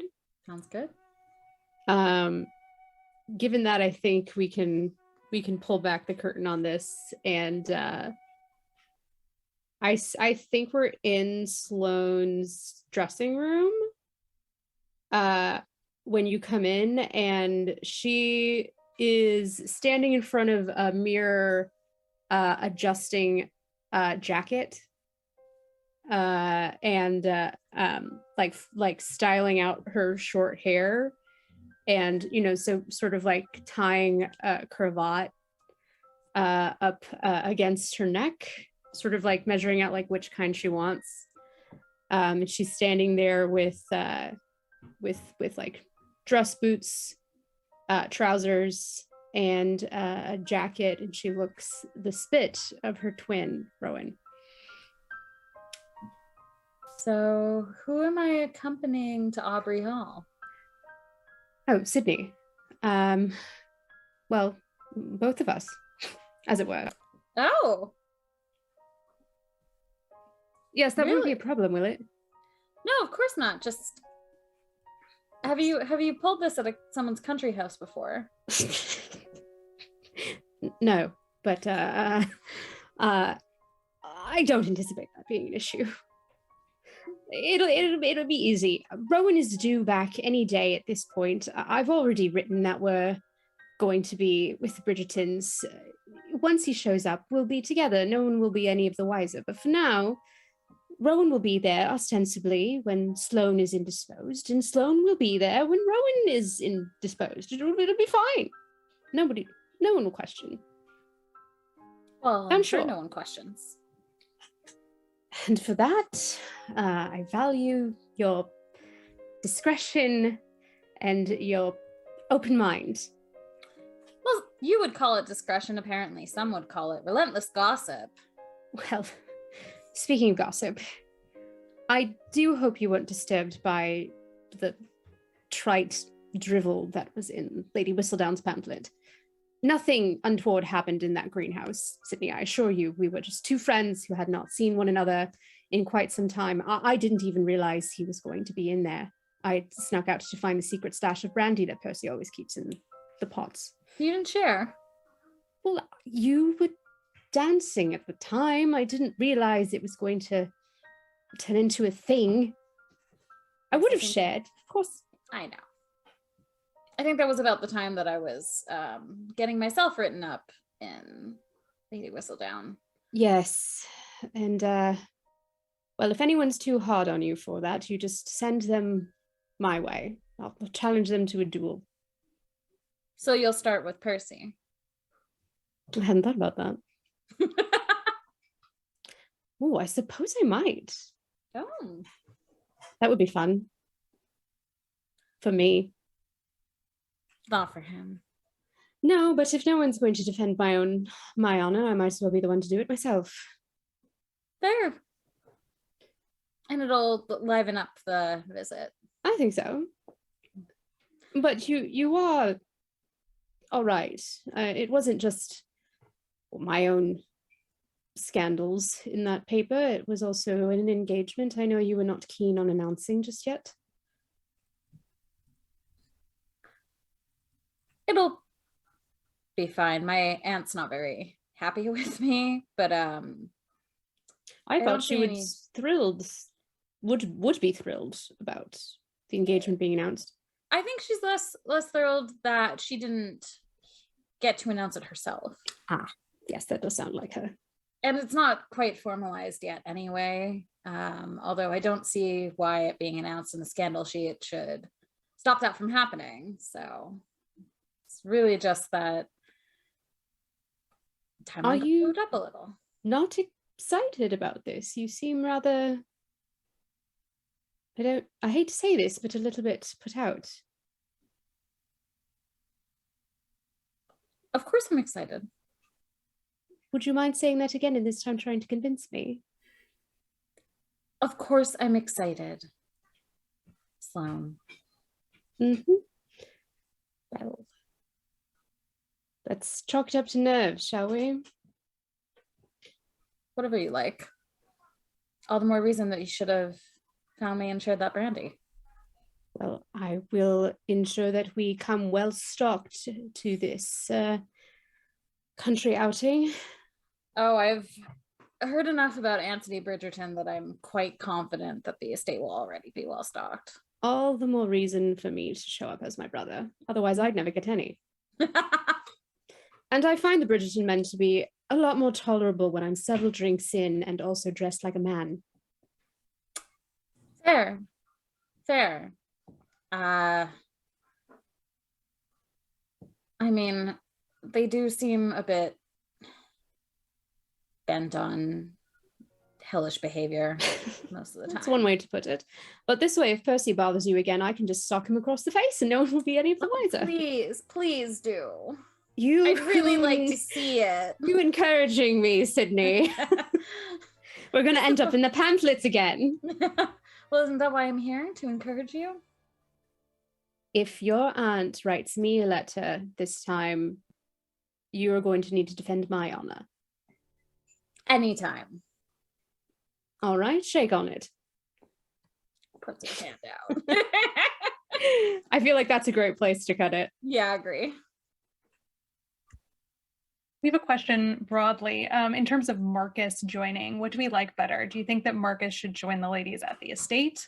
Or does it make more sense for him to arrive in London first and then go with them? That's a great question. I think he should meet up with them, like maybe right as they're about to leave, to make it look convincing that Rowan and Marcus have returned from abroad at the same time. Well, then in terms of that, are we in seeing a scene with Marcus and Rowan, are we more interested in that happening in the country or before they get to the country? What do you think, David? That is kind of up to you. Is it interesting if Marcus essentially shows up at this point, says, surprise, here I am, and you say, oh, actually we're headed up, join us, or is it more interesting to just elide that? And I think it's more interesting for him to show up in the country and have him realize that it's not Rowan. Great. Because he's always been good at figuring out who's who when we swap places. Okay. Great. So Marcus is aware that of your plans, or at least he's aware where you're going. He's not aware of your plans. Amazing. In terms of what's on deck then, what do we think about, we have the Percy Lydia / potential queen interference scene. We also have George and Henry, which could be an interesting sort of foil or point of comparison against Percy and Henry. I really want to see the queen, to be honest. What do you think, Percy? You ready for it? Oh, yeah, for sure. All right, let's do this. So I think this is definitely in the country. And I think we are not yet at the Bridgerton ball, but I think probably the queen and, Lydia following her like a very dutiful ward, is checking things out. Like, she kind of wants to see the party before the party is actually there so that she knows where the exits are and she knows where everything is and, doesn't have to look like a stranger in the Bridgerton home because, of course, the queen should never look like a stranger anywhere.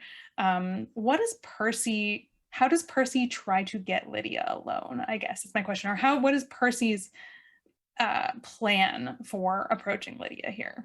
I think Percy has certainly been sending Lydia letters, correspondence. I don't know. Basically, in the intervening time since the ball, they would certainly have had time to exchange letters. I don't know if Lydia would merely accept letters from the Earl and not write back, or if she would write back.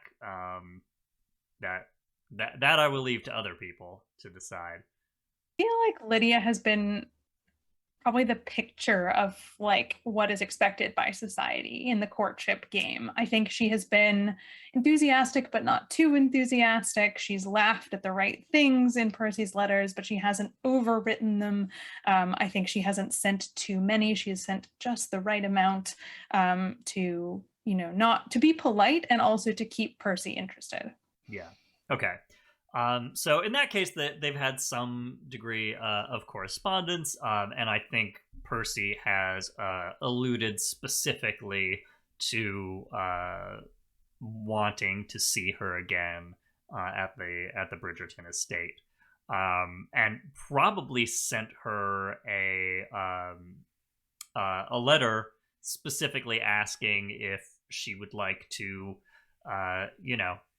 take a walk about the gardens, and is I think coming to find her at the appointed time for that. I think, yeah, you have to kind of come collect Lydia, right? Because Right. that she will always be following the queen. And so I think the queen is instructing some of the Bridgerton's servants when you enter. The queen is pointing at a painting. No, adjust it a little bit higher and to the left. Yes, the left will make it slightly off center of the fireplace, which will draw the eye and make people think that there's just something slightly wrong, but they can't put their finger on what. It makes it a very fascinating piece, much more fascinating than if it were perfectly centered above the fireplace. Ah, Your Highness. Oh, Earl Devonshire. So I see you have made it to the country. Yes. How are you finding your accommodations? Lovely as always. I see Your Majesty has set to immediately improving the scenery. Interesting painting, that. Isn't it just? Can you put your finger on what's so intriguing about it?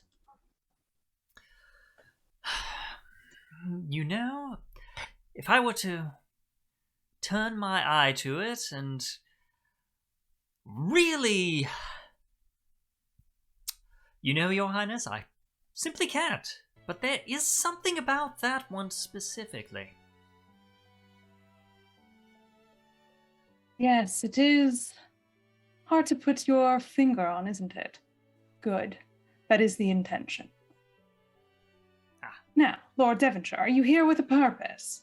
Or just to comment on the art? Well, the art is always worth commenting on. However, I was hoping to locate your new ward, Lady Whistledown. I had hoped that she might be accompanying you. Oh, yes, yes. She is indeed. She is over there arranging flowers. You have come to request that she take a turn about the garden with you, I take it? Yes, I thought, myself, having been at the estate a number of times previously, and her a new visitor, it would only be correct to show her about and let her take in the joys of Aubrey Hall. Indeed. So many joys to be taken in, aren't there? Indeed, I have found. You know, Lord Devonshire, I have read your poetry. Oh, well, I am most flattered, Your Highness. Quite interesting. A few turns of phrase, something about the girl from the north and what was it? A few lines that barely rhymed, but almost. You made an attempt. I see Her Highness refers to as yet forthcoming works for publication.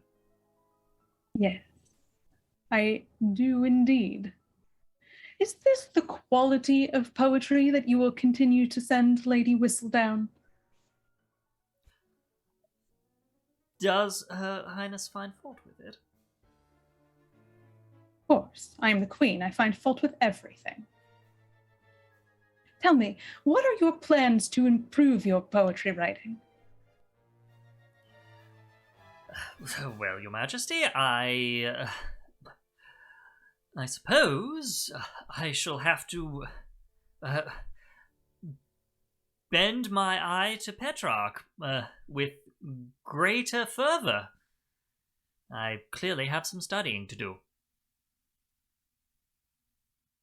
That you do, Lord Devonshire, that you do. But it is a good sign that you recognize this for yourself.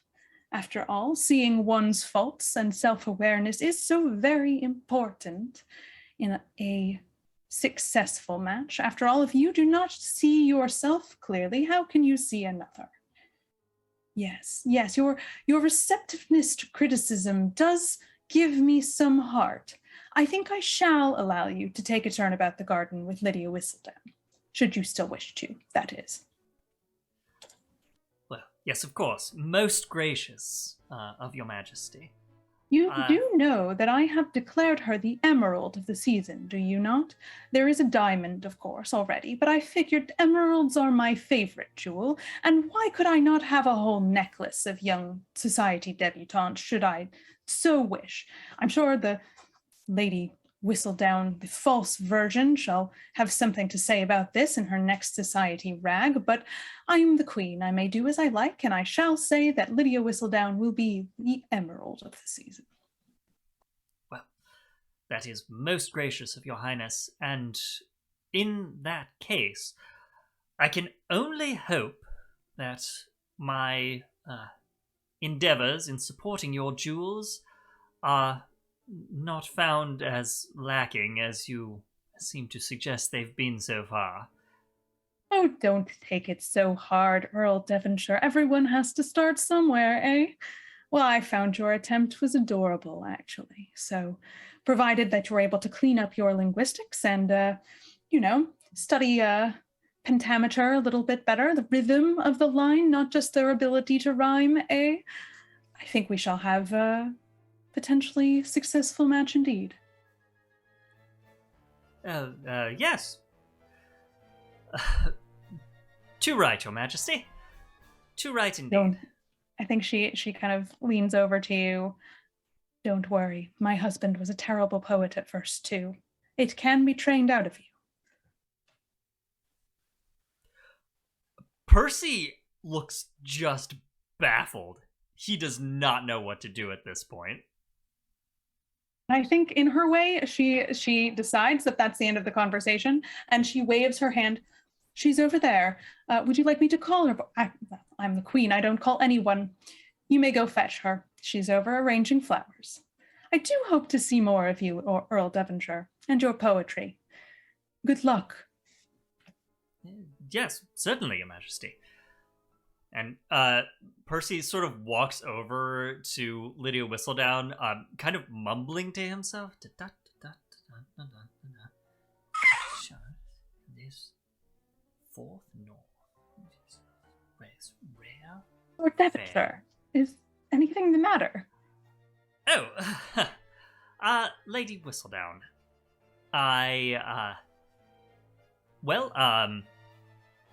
Her Majesty had some rather interesting things to say about my writing.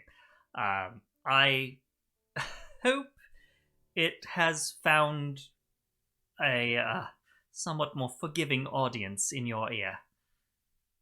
Your writing? You've been sharing your poetry with the Queen. Well, I've seen that seems to invite criticism, would it not? After all, she is very critical of everything. Yeah, she rather is. I believe that's part of her station. And, when one sets something adrift for publication, one cannot then control who it is who sees it. And if Her Majesty is gracious enough to spend time reading my humble works, well, then I should be honored, regardless of her opinion of them, I think. I can't claim to be a poet myself, so it is hard for me to say, but I did find your letters to be rather engaging. You certainly have a lot to say. Well, thank you. And many Lady kind Whistledown. words. It is easy to produce a kind word when looking at a kind visage. You are too kind, Lord Devonshire. What do you think of these flower arrangements here? Do you like the violets, or do you think that there should be more wisteria in the bouquet?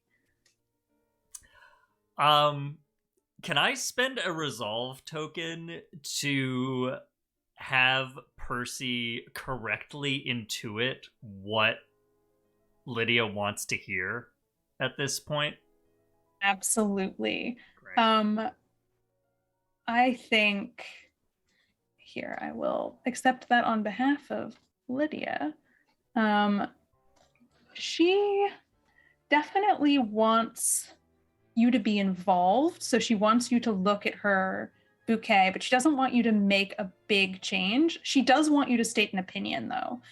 If you're too wishy-washy, I think you get the sense that she doesn't like that. She wants you to kind of commit to a choice. But equally, I think, she doesn't want you to come in from left field being like, none of these, this is dumb, please put a lily in here. Great. Okay, so I will say, well, I think the violets are lovely, don't you? That splash of color. I would say that balances out the arrangement best. I thought so too, actually. The wisteria is its shape is so very distinct and it adds a lot of texture to a bouquet, but the violets are just so understated. They really complete it in a way that's not quite so ostentatious, A very good eye, I think. I didn't know that you liked floral arranging. I am a man of culture, Lady Whistledown. I like that which is of high worth, and clearly this arrangement you've made qualifies. Well, I can only hope it will be up to the Bridgerton standards as well. After all, that's what we're here to do, help make sure that this ball is up to the Queen's standard, and thereby it is also being up to the Bridgerton standard. Or rather, the Bridgerton standard has to rise to the Queen's standard by virtue of her attendance, and that's why we have to pre-approve everything. The Queen can be very difficult sometimes, Yes, rather. Are you nervous, my lady? Nervous? Why ever would I be nervous? I can't help but detect a note of agitation in your tone. Only insofar as I haven't been to a country ball like this in quite some time. Well, and of course this is the season I am a part of the season. I assure you, Lady Whistledown, should you wish it, I will be with you every step of the way. Would you? That's very kind. So I need not worry about being uncalled to the dance floor this evening. Not in the slightest. Well, that is reassuring.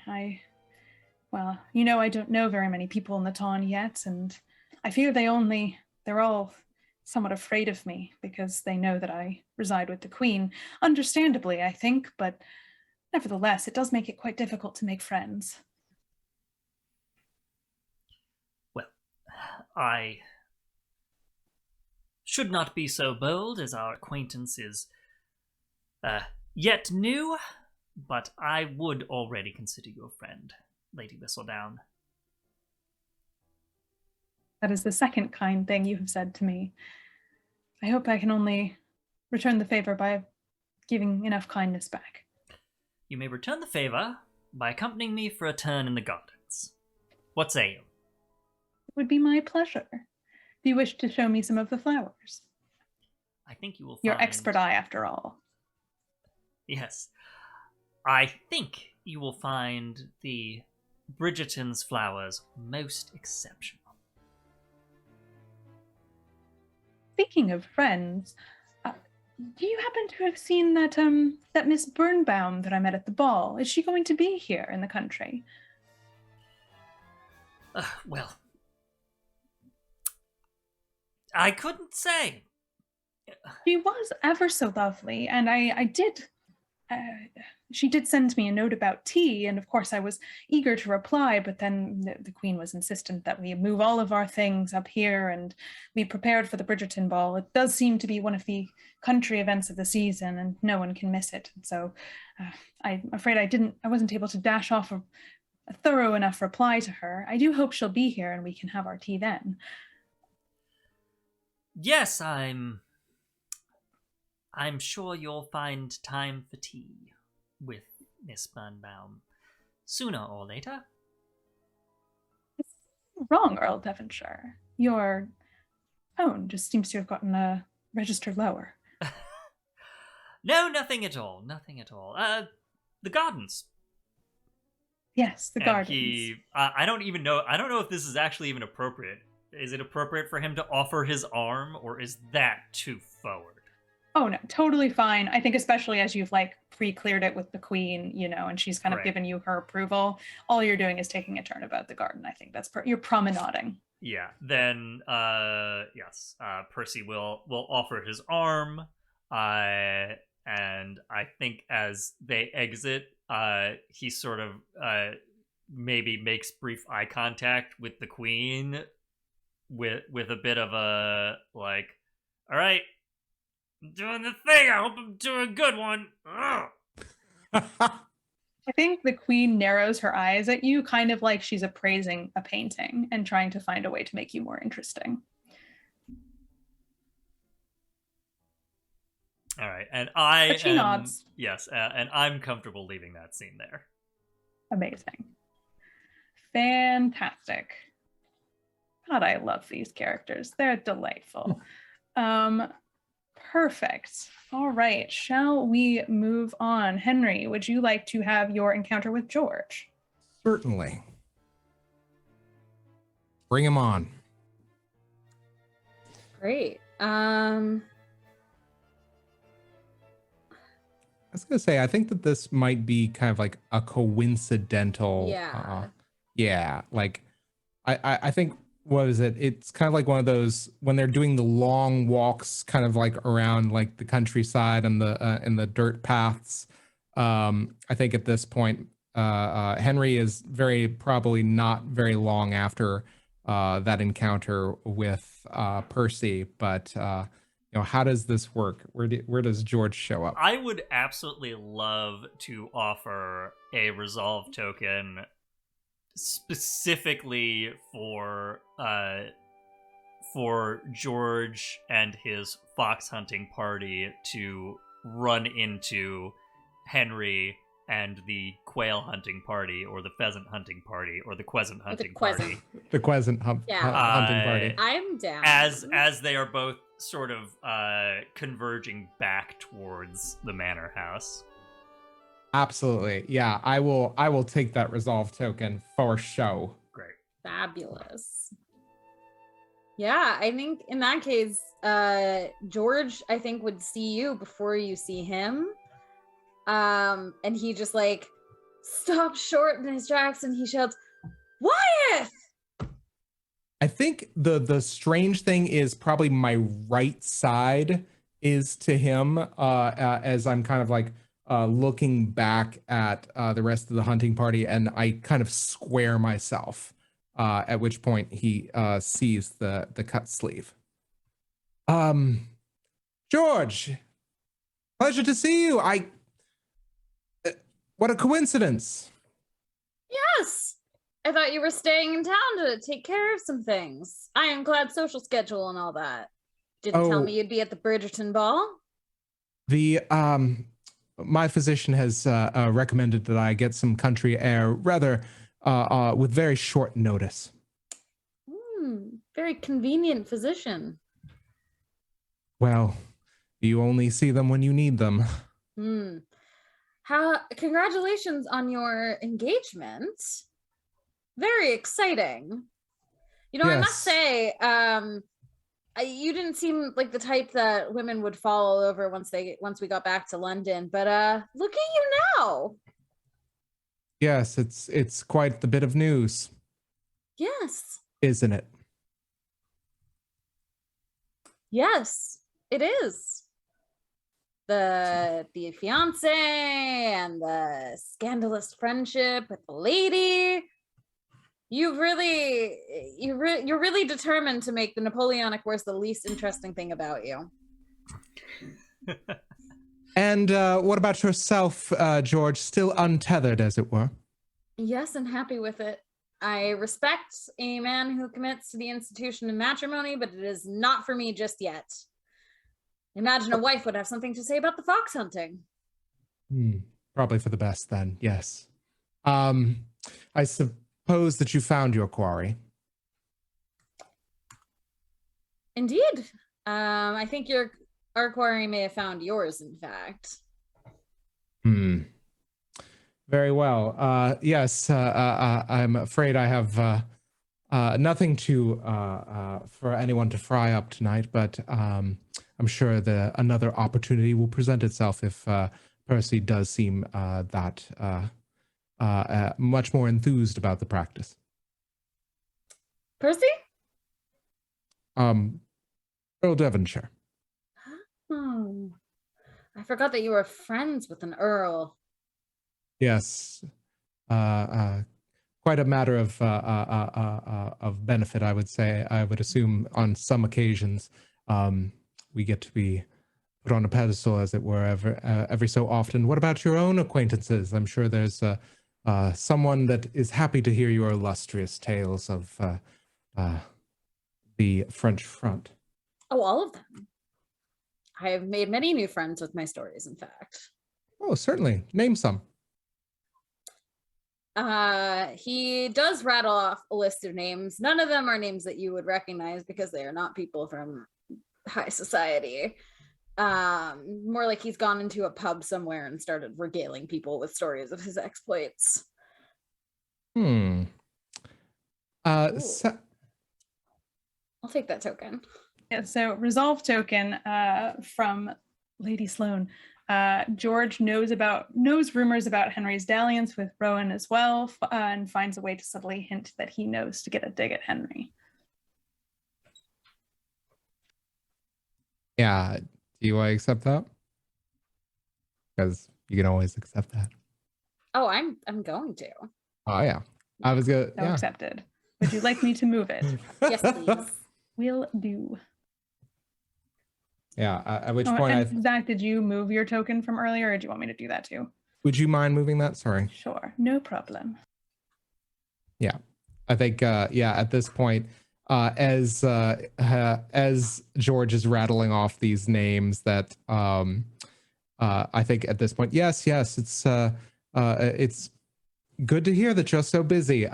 Speaking of busy, I must make my leave. So much to do, so much more country air to inhale. But I assume I shall see you on another occasion, fairly in short order. Yes, you must be very eager to meet up with Lord Atherton. Isn't he coming back from his travels just for this? No more eager than usual. Why show such concern in my affairs as of late? Well, your name keeps coming up in the scandal sheets, my friend. Is there not anything more for you to talk about in the pubs? Well, eventually the war stories do get a bit old. My voice grows raspy with overuse, and we turn to gossip instead. But I defend your honor, don't you worry. Oh, I'm sure. Any other conduct would be very unbecoming of an officer. Indeed. Almost as...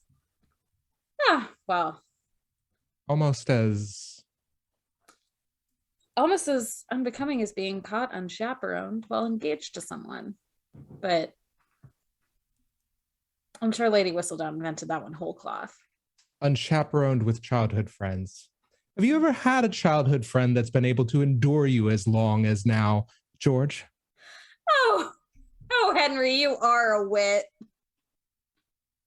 Indeed I am. He claps him on the shoulder. At which point, very well, yes, this has been such a sparring match. I will take my leave, as I said. All the best. Good luck with the next fox hunt. Yes, absolutely. I'm sure I'll be there. At which point, yeah, just Henry just starts marching on.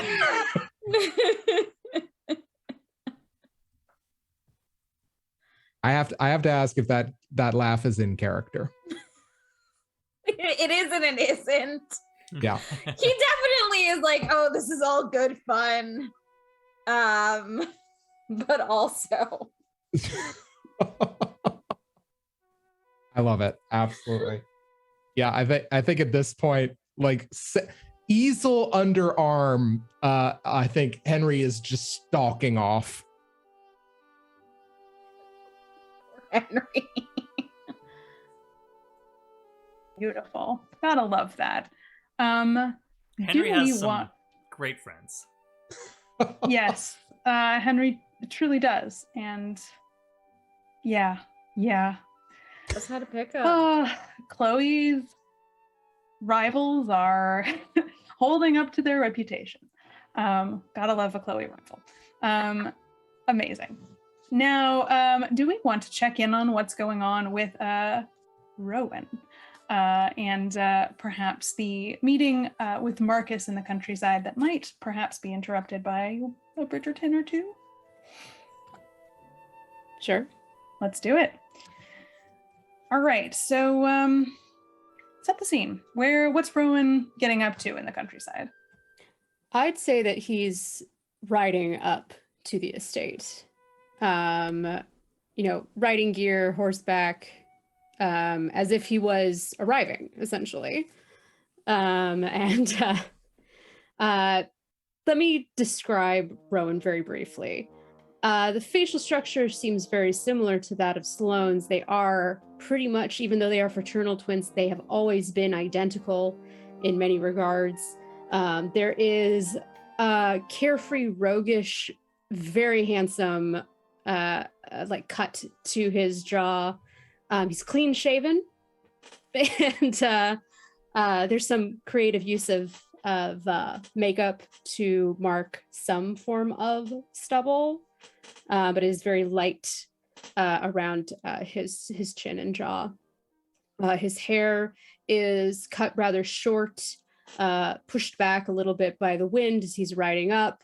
He's wearing a rather pristine set of a riding jacket, riding breeches, and is on he looks fairly happy to be outside and coming up to the estate.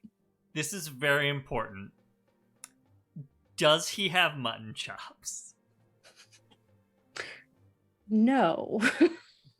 I think that would be difficult. Asked and answered. Listen, spirit gum is a thing. Moving on. Even back then? You have one mutton chop. I have a mutton chop. Yeah, that would be. I think they used to do that when they were a little bit younger and then realized the risks inherent with that, as in they could lose one of them if they got a little bit too rowdy. Risky. I'm asking if there's risky business. We all know that mutton chops are risky business. Yeah, we all know that. It's certainly a risk. No, I think there's like a real like boyish roguishness to his features. He's always had that kind of look about him, it seems. And he's approaching the estate. He's now dismounted. He's handed off his horse to one of the stable lads, and is. Are there people that I'm assuming that they're out on the lawn, and he's greeting them as he's coming up? I think they are all, they're very deferential. I think, they recognize you. Oh, Marquess Hertford. It's been so long. Your travels abroad. We're so pleased to see you here. A lot of whispering, the rhubarb. Watermelon. Yeah. Rhubarb watermelon. Oh, rhubarb watermelon. And is Marcus already here? I think is my question. Yeah, let's say Marcus has also just arrived, so maybe as you hand off your horse to the groom, you see walking across the sort of stable yard, the area in front of the stables. You see Marcus approaching you, clearly having also just gotten off a horse, probably coming from a different direction, or you would have potentially met on the road. Marcus. Do we have an appearance for Marcus? What does Marcus look like? You can feel free to elaborate on that. I gave the personality, but I left that open for free space. So Marcus is a man in his 30s, who has I think he for sure looks English, but he has a decidedly continental air to his dress.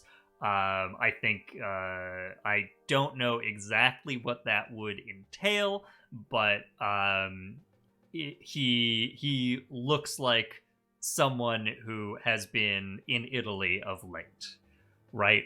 And could be easily marked as such. He is importantly an extremely confirmed bachelor, and I think approaches you, breaks into a big grin, spreads his arms wide. Lord Hertford! Bloody good to see you, lad. It's good to see you too, my friend. It's been too long. Too long indeed.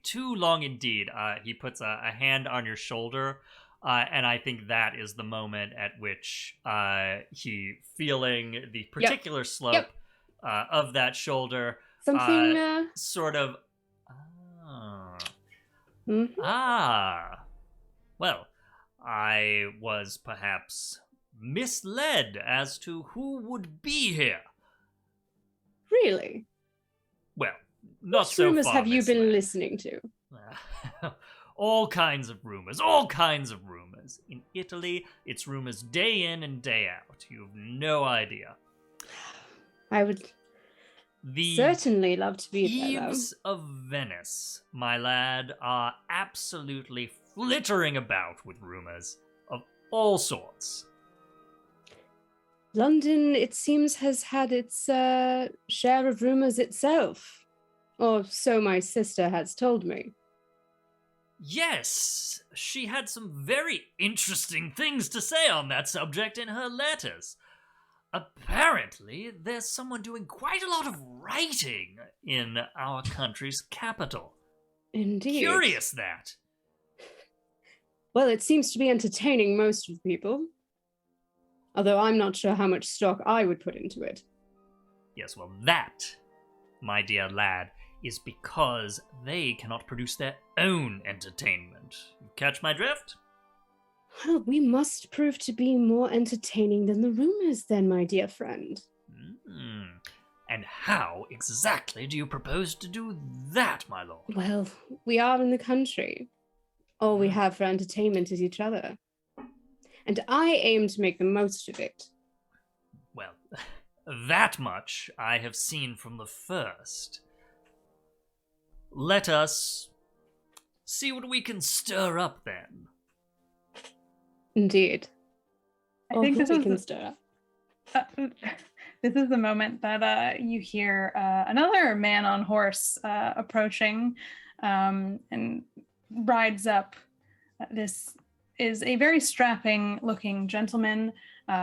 He is clearly a Bridgerton because he looks like all of the other Bridgerton boys.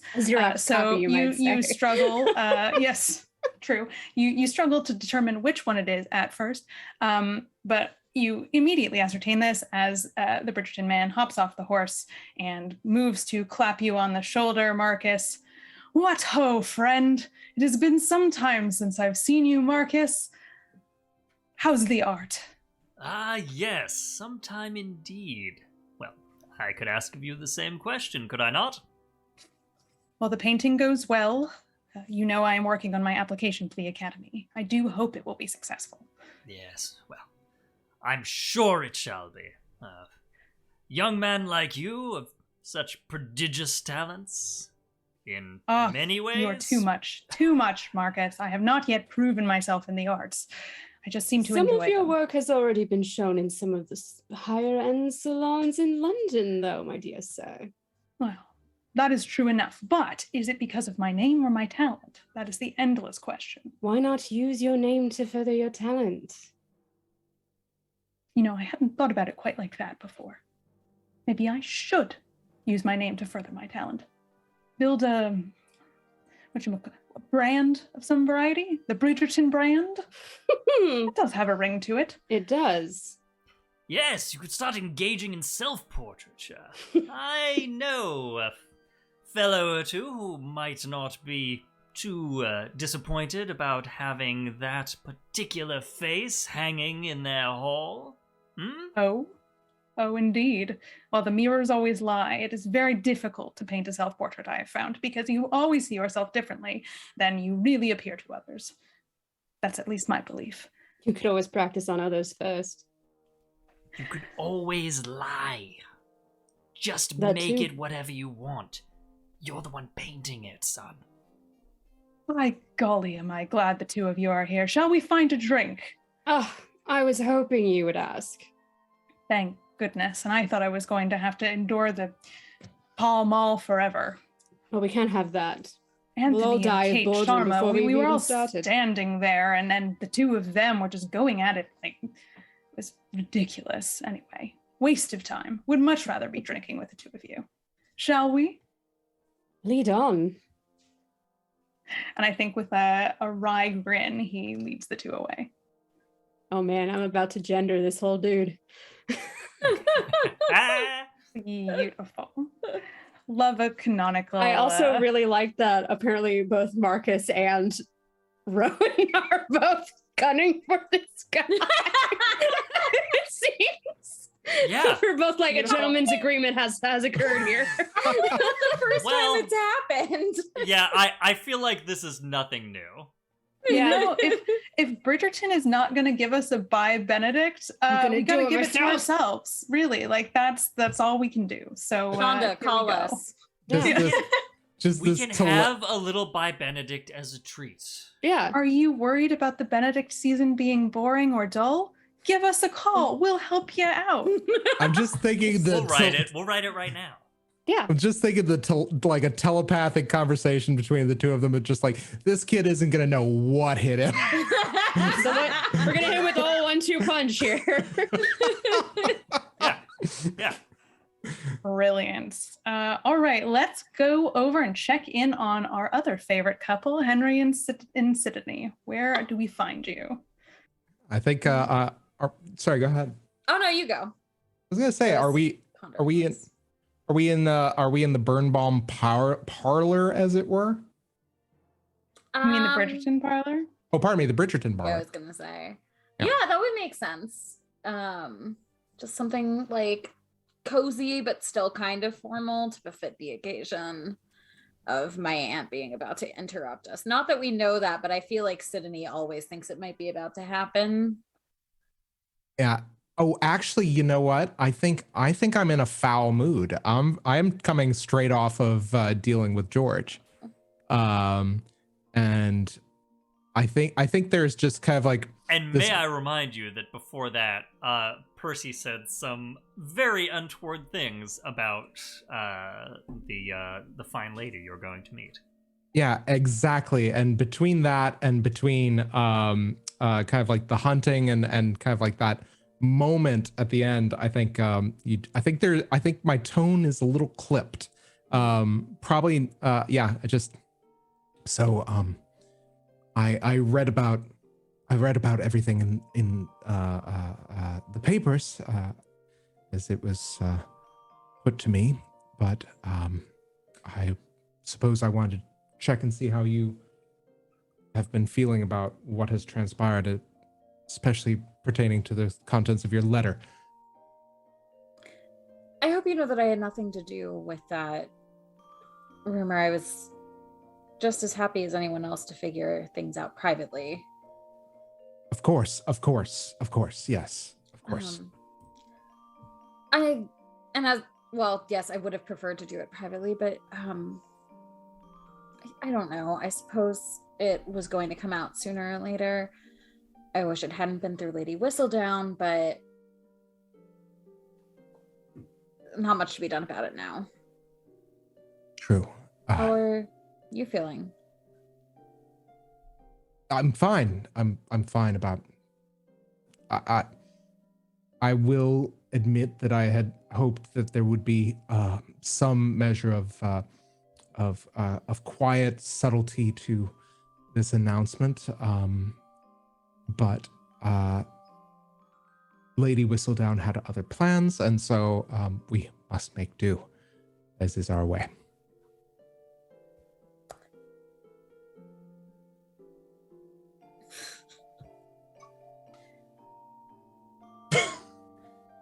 What do you want to do? Nothing's final yet. I suppose if you're terribly embarrassed by it having already been the cheat.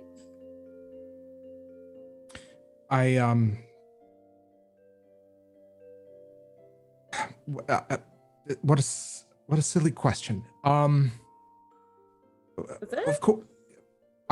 course we're to be engaged to. Is that still not a question of? I think just like Henry is just trying to just brute force through this thought.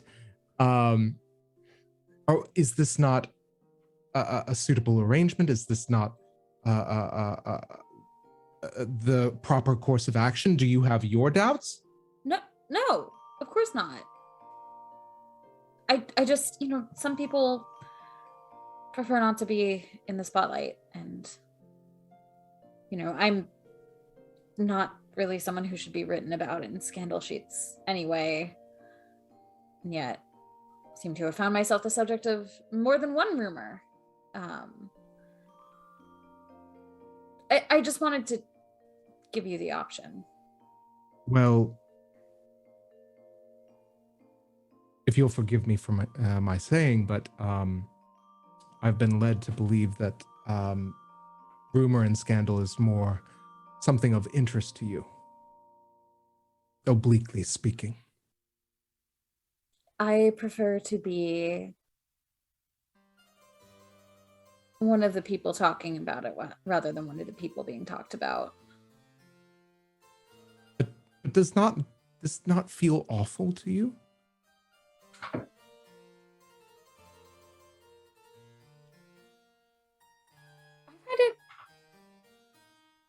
fascinating in almost an academic sense. It reveals a lot about people, about how they engage with each other, how they look at themselves and the world around them. It's almost novelistic.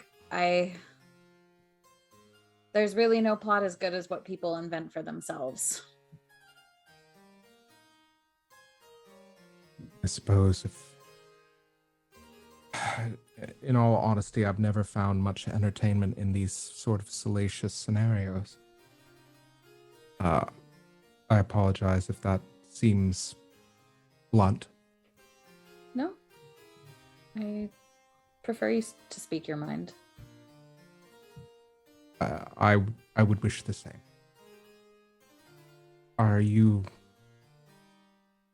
Do you still feel that this is a good match? I do. Do you? Yes, it is still a good match. And Who do I have to pay a token to for this to be the moment at which Rivka shows up? I think you get that one for free. Let's just Right? Whatever do you mean? Is this still a good match? Rivka literally says as she bustles her way into this. How long were you listening? Oh, Only as long as was proper, which is to say the entire time.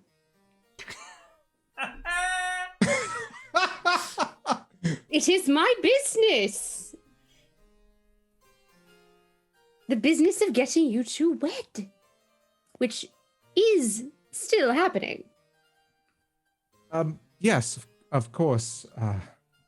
What we just discussed. Of course, Madam Birnbaum. Yes.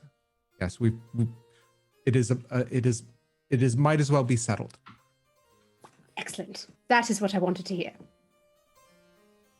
It will be a splendid day. Why do you two both look as if I've planned your funerals? I think you're reading too much into her expressions. I've been merely under duress today. I came from a rather fruitless hunt, as it were, with Earl Devonshire. Oh, I see. How very unfortunate to hear. Well, hopefully the country air will change your attitude. And you, Sydney? Oh, are you asking me what my excuse is? I was merely hoping that you would agree with me that being out in the out in the country being with out in the country with such esteemed guests at such a wonderful event like the Bridgerton ball, and hunting things, very good for the spirit. So I've heard.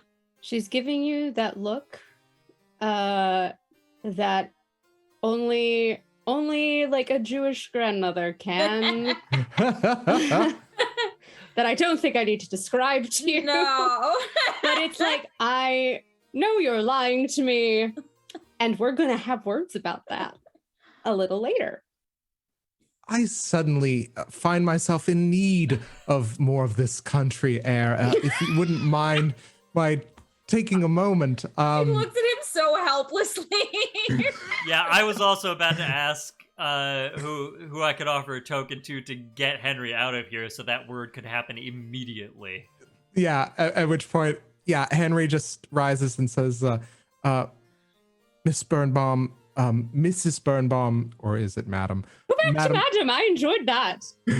Madam Birnbaum, as always, it is a pleasure. I look forward to the next stage of our engagement. And Henry is just going to turn as quickly Do have a good afternoon, Mr. Wyeth. Always a pleasure when we are able to speak. Lieutenant! Just I'm walking out. Bye.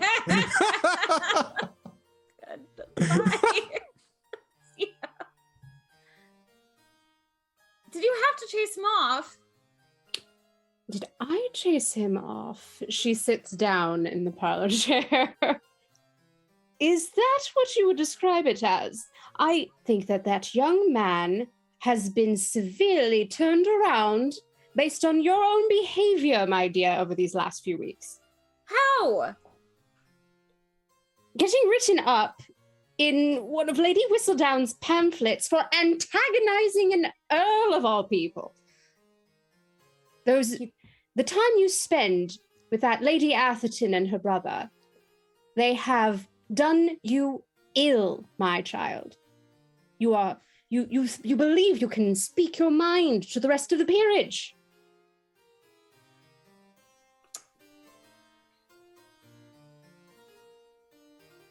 But he deserved it.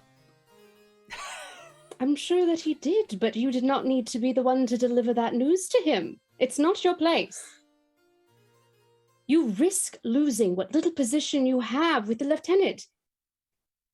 And with that, all good prospects that you could have for your future. And we have worked so hard to ensure it. He just reassured me that he would still want to go ahead with the match. That is simply a testament to his good character.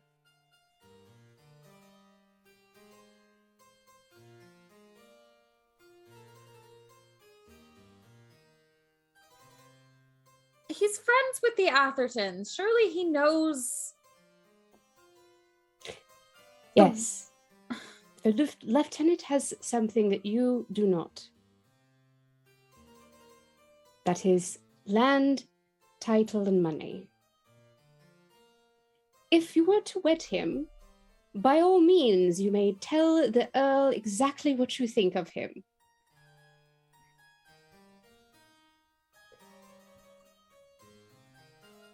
Right. But if you do not go through with it, well, at this point, you shall lose standing, the precarious ones that you have already in this society, and my goodwill as well, my dear, which I would hate to see happen.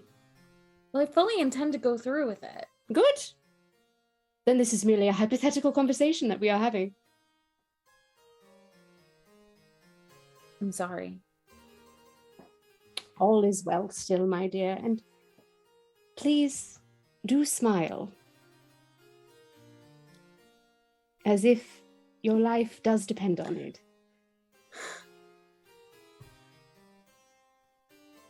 I love these conversations with you, Aunt. I do as well, dear. Now, do make sure our lieutenant has a wonderful time here in the country. I will. And come back with the ring. I will.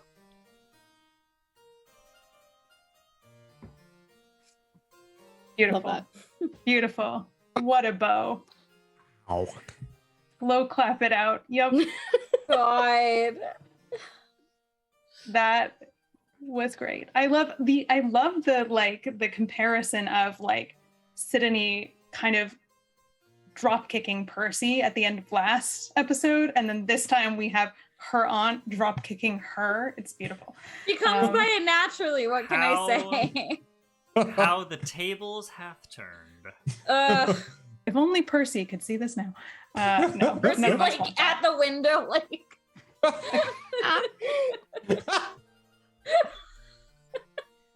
Speaking of Percy, would we like to leave this episode on a final scene with perhaps Rowan, Percy, and a Lady Lydia Whistledown? Absolutely, I would. Oh God. Rowan's coming off his 80 threesome with the years. Bridgerton and feeling too powerful. I've had like 3 brandies in me. Let's go, baby. Can I propose that we move the timeline forward, and this occurs at dinner, where Yes. we're all called down. We're all called to dinner, and this is the first time that Percy sees Rowan again. He thinks, and the first time that that Rowan sees Lydia. Yeah. Perfect. Air quotes. Perfect. So we're not yet seated. We're sort of milling about before we make our way into the dining hall, I'm assuming. That we have freedom of movement. That's up to you. Whatever you think is more interesting. I do. I think it'll make it easier to get around between Lydia and Percy. Great. Unless I'm sitting directly between you two. I mean, I would love if you were either seated directly between or across or... I'll take between. Yeah. Yeah. Okay, let's do that instead. Okay, so we take our seats, and Sloan is noticeably absent. There is an Yeah. empty chair. If anyone asks, Sidonie is just like, she has the headache. Mm-hmm. And we certainly see Henry and Sidonie elsewhere at the table. Percy kind of makes a beeline for the seat directly beside Lady Whistledown. Sideswiped. And, I think like literally as you're walking, like Rowan pulls the chair out, puts himself in, and sits down. I think you need to pay a resolve token for that. I'll pay my last resolve token for that, no problem. Heck, I'll pay that resolve token. Yeah. Do I get the token or does somebody else? Yes. I think you do, All right, and so I'm out. I will mark the token off. And I think Percy is so happy to see you that he doesn't notice the slight immediately, and takes the seat next to you. Well, I'll be Rowan. By God, where in the devil did you come from? Well, Germany by my last reckoning. Oh, Germany. Dreadful. How is it over there? You know what? Don't tell me. I'm sure I've had dealings with some Germans of late, and I did not care for the experience. Well, Percy, what do you care for nowadays? Well, all kinds of things. All kinds of things, indeed. Things perhaps best spoken of not at the dinner table. Oh, truly? Well, now I must admit my curiosity is even more piqued than it was. Even before I started reading those delightful papers by this Lady Whistledown, which I am to understand, he turns to Lydia, is not you. It certainly is not me. In fact, the fact that people think it is me has been the bane of my existence since that awful gossip rag started appearing. How terribly dreadful. You must forgive my ill manners. I've been traveling for quite some time. I am Lord Rowan Atherton, Marquess of Hertford. I'm sure you've hopefully heard of me from my many friends it seems that you have met. Yes, Marquess Hertford. I did hope and wonder if I would meet you. You hoped? Certainly. Yes. Did you? I mean, I have heard a great deal of you, and certainly I have briefly seen, at least, your sister, the Lady Sloan. Where is she? Is she here? My sister is here, but regretfully has come down with a bit of a headache. Hopefully she will join us later in the evening, certainly tomorrow for the festivities. Ah, yes, headaches can be quite dreadful. I find the best thing is to just go to bed early and sleep them off. Yes, you mustn't take any offense to it. She did write to me. You made quite an impression, apparently, at my friend's ball over here. I hope he didn't bore you too much with his blather, and Rowan nudges you with an elbow. Well, I have been trying my best. Lady Whistledown here is, I assure you, completely innocent, so she claims, of those of any connection to this scandal sheet, and is absolutely lovely company. I can see that. I don't doubt it. I do hope Lady Whistledown you'll spare me a dance later this evening. Well, my dance card is not yet full. I would be honored, Lordship. Oh, it is me who I believe should be the honored one. I am keen to make your acquaintance. I think we shall be fast friends, you and I. Well, as I was telling the Earl of Devonshire, I am in need of more friends.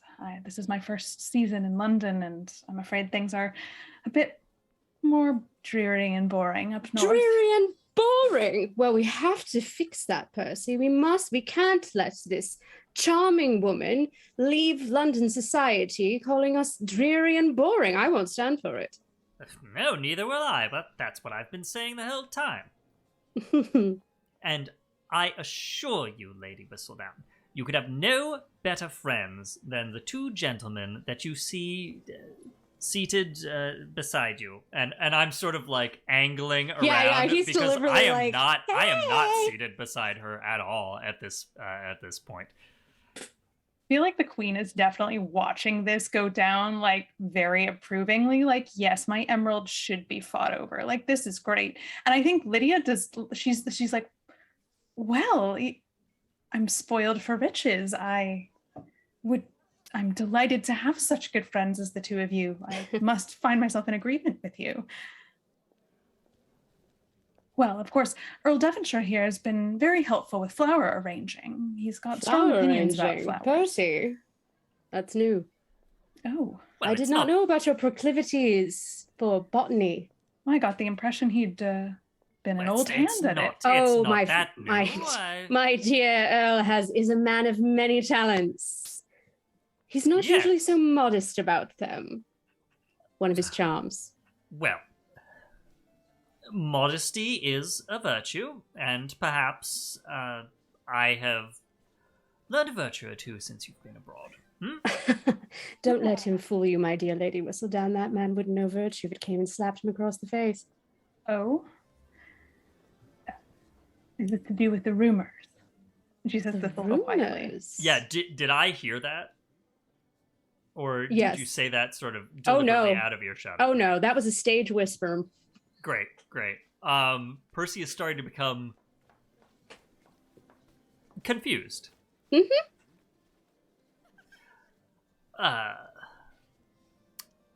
My Lord Marquess,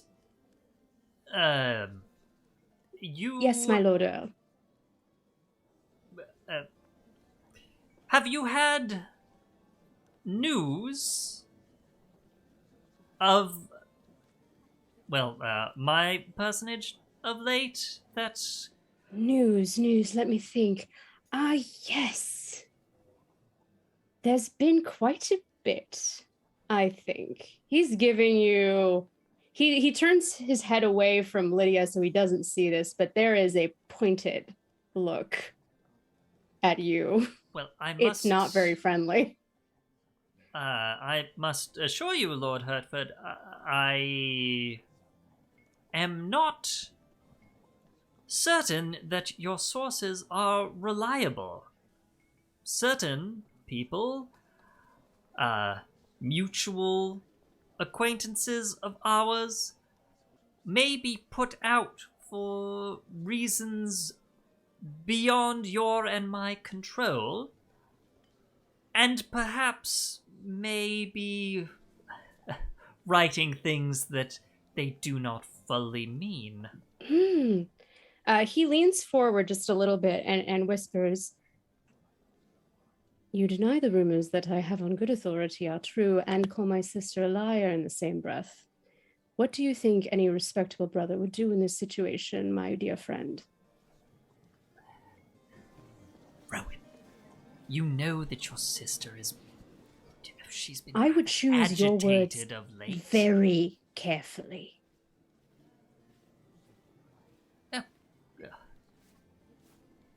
Come now, Rowan. We've known each other for how long? And we've both known your sister for nearly our entire lives. The girl gets out of sorts occasionally. Does she? You know it well as I, and I don't see that that's any reason to march in here from the continent and... Apologies, Lady Whistledown. I I should not be carrying on a private conversation in public like this. Perhaps. No, I don't. Is everything all right? You seem a little tense. Rowan very covertly removes his glove under the table, and rather than make a public show of this, smacks you, Percy, with it like across your thigh, which is like under the table. But there's no doubt you feel that it is a glove. I think also, and then you see him like putting it back on. I think also at this point, Sidonie has come over to talk to Lydia and is just kind of hovering in Percy's line of sight. Yeah, I think that Rowan makes one final whisper, like he inclines his head toward Lady Whistledown with a very roguish looking smile, and in the sit with like out of the other side of his face, whispers over to you, he's like, I think I would appreciate those words with you, perhaps at dawn.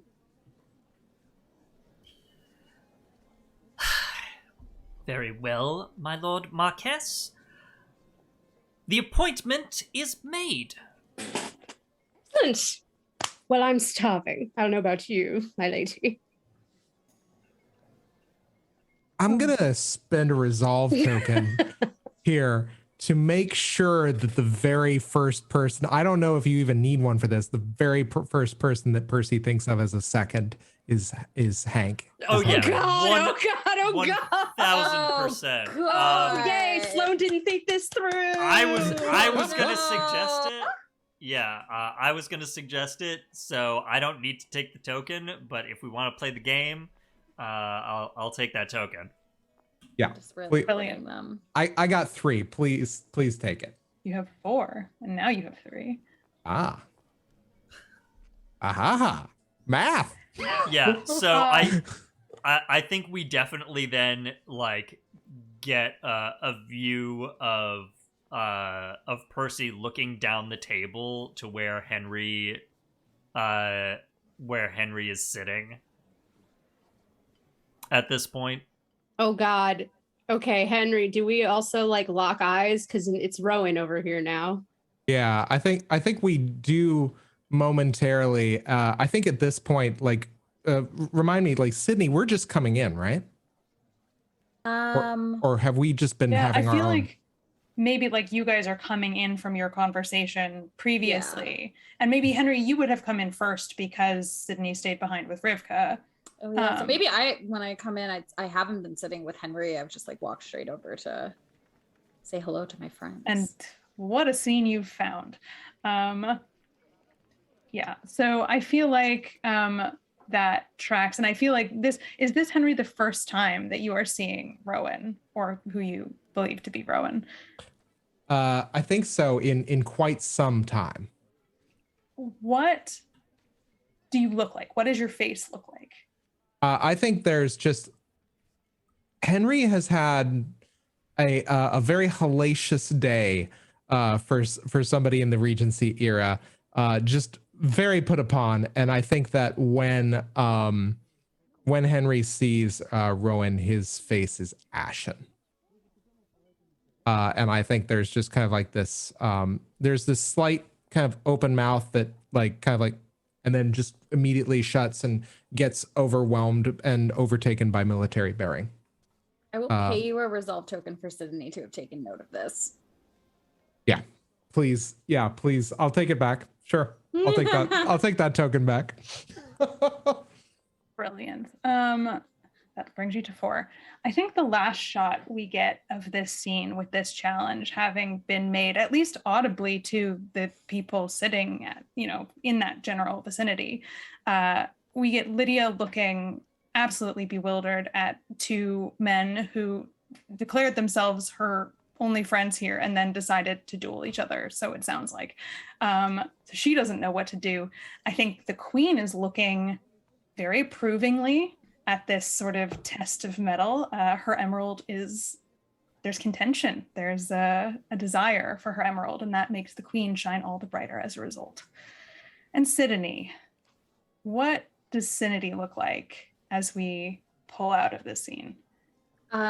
She looks at first, I think before she saw the look that Henry just gave Rowan, she looked a little bit excited because she's like, yes, Sloan is actually doing this. And then sees that and she's like, oh no, there's more going on here than I know about. And everything seems a lot more serious than it felt when Sloan and I were joking about it. Oh boy. And I think on that note, we will end our novel chapter here. So, wow, lots to process. We have a duel at dawn. We have a lot of tangled threads. We will do reputation offline and then report back what happens next time, just because we're run over time. But do note that we will have a second epistolary, and that will close this cycle of play. And so we have one more cycle to wrap all of this up. Very briefly, I wanted to give folks a quick opportunity to reintroduce themselves and give plugs, but to facilitate that, I will facilitate it as facilitator. Zach, let's start with you. Hey, everybody. I am Zach, otherwise known as Great Zamino. Him pronouns, and Great Zamino is where you can find me throughout all of the internet. I am the GM of a surrealist TTRPG actual play here on this channel called The Hole in the World, which is an Invisible Sun actual play, which I do with Marissa and Marcy here, and we have a fantastic time. It's really weird, but also very dramatic and very satisfying. So please come check us out every other Sunday. I think we're going to be, we're going to have our next episode in 2 weeks from previous Sunday. So check it out. Fantastic. Right on up to David. All right. Once again, I've been David. You can check out my game stuff over at dbb-8.itch.io, including some stuff that we have played right here on Flights of Fandom. I'm also on Instagram and Twitter at dbrunelbrutman. And I will throw in some reminders of our upcoming flights when we conclude Bridgerton. I will be running the next installment of our Star Wars game, so we will be back to a galaxy far, far away. And then jumping tracks a little bit, we have a new stream, an independent version of our Streets of Gotham game coming up in June, and we're gonna see what our Gotham City hench people are getting up to in their own dedicated game. And that should do it for me. Perfect. And Chloe. You can find my games on fiercefully.itch.io, and you can find me on Instagram and Twitter at Chloe Sobel. Fabulous, fabulous. And Marcy, last but not least. Hey, y'all. I'm still Marcy, and you can still find me around the internet under the username Experimental Madness. We got through most of those shout outs that I would normally give, but I want to give a quick reminder that this stream will actually be taking place on Monday next week. So slight reschedule. Don't worry, there'll be some tweets and other social medias out there to remind you guys. But it will be Monday, same time, 8 p.m. Eastern time for our penultimate episode. And then we will be back for the finale on our usual Tuesday. And we'll resume from there. And it will be absolutely crazy. That's all I got for y'all tonight. As usual, check out our YouTube, check out our Discord. And if you ever want to game with us, you should do so. Fantastic. And for my part, I want to plug, in addition to the Hole in the World stream, which Zach has mentioned, and Marcy and he and I are all a part of, which you should definitely check out. I wanted to plug the new Lady Thistleton supplement that we are working with from Story Brewers role-playing that replaces the rumor and scandal phase for a more Bridgerton-like experience, which I feel like the perfect place to debut that on an actual play is here, and we're doing it. So thank you to Haley and V for this fantastic supplement. We're really liking it so far. I think everyone was really enjoyed assigning a character who had to submit the rumor and confirm it. I think it adds a lot of character drama, and we're really loving it so far. If you too would like to check out said supplement, I've just posted the link in the chat, and you can have a look at it there. Yeah, and I guess that is all. As Marcy said, we will have our third episode next week, Monday, not Tuesday. So please rejoin us to see how this duel pans out, and how the Bridgerton folks are ever going to deal with this exceptional drama unfolding on what was ostensibly going to be the Anthony and Kate show, but apparently is not, because we've decided to take the property and rewrite it for our own purposes.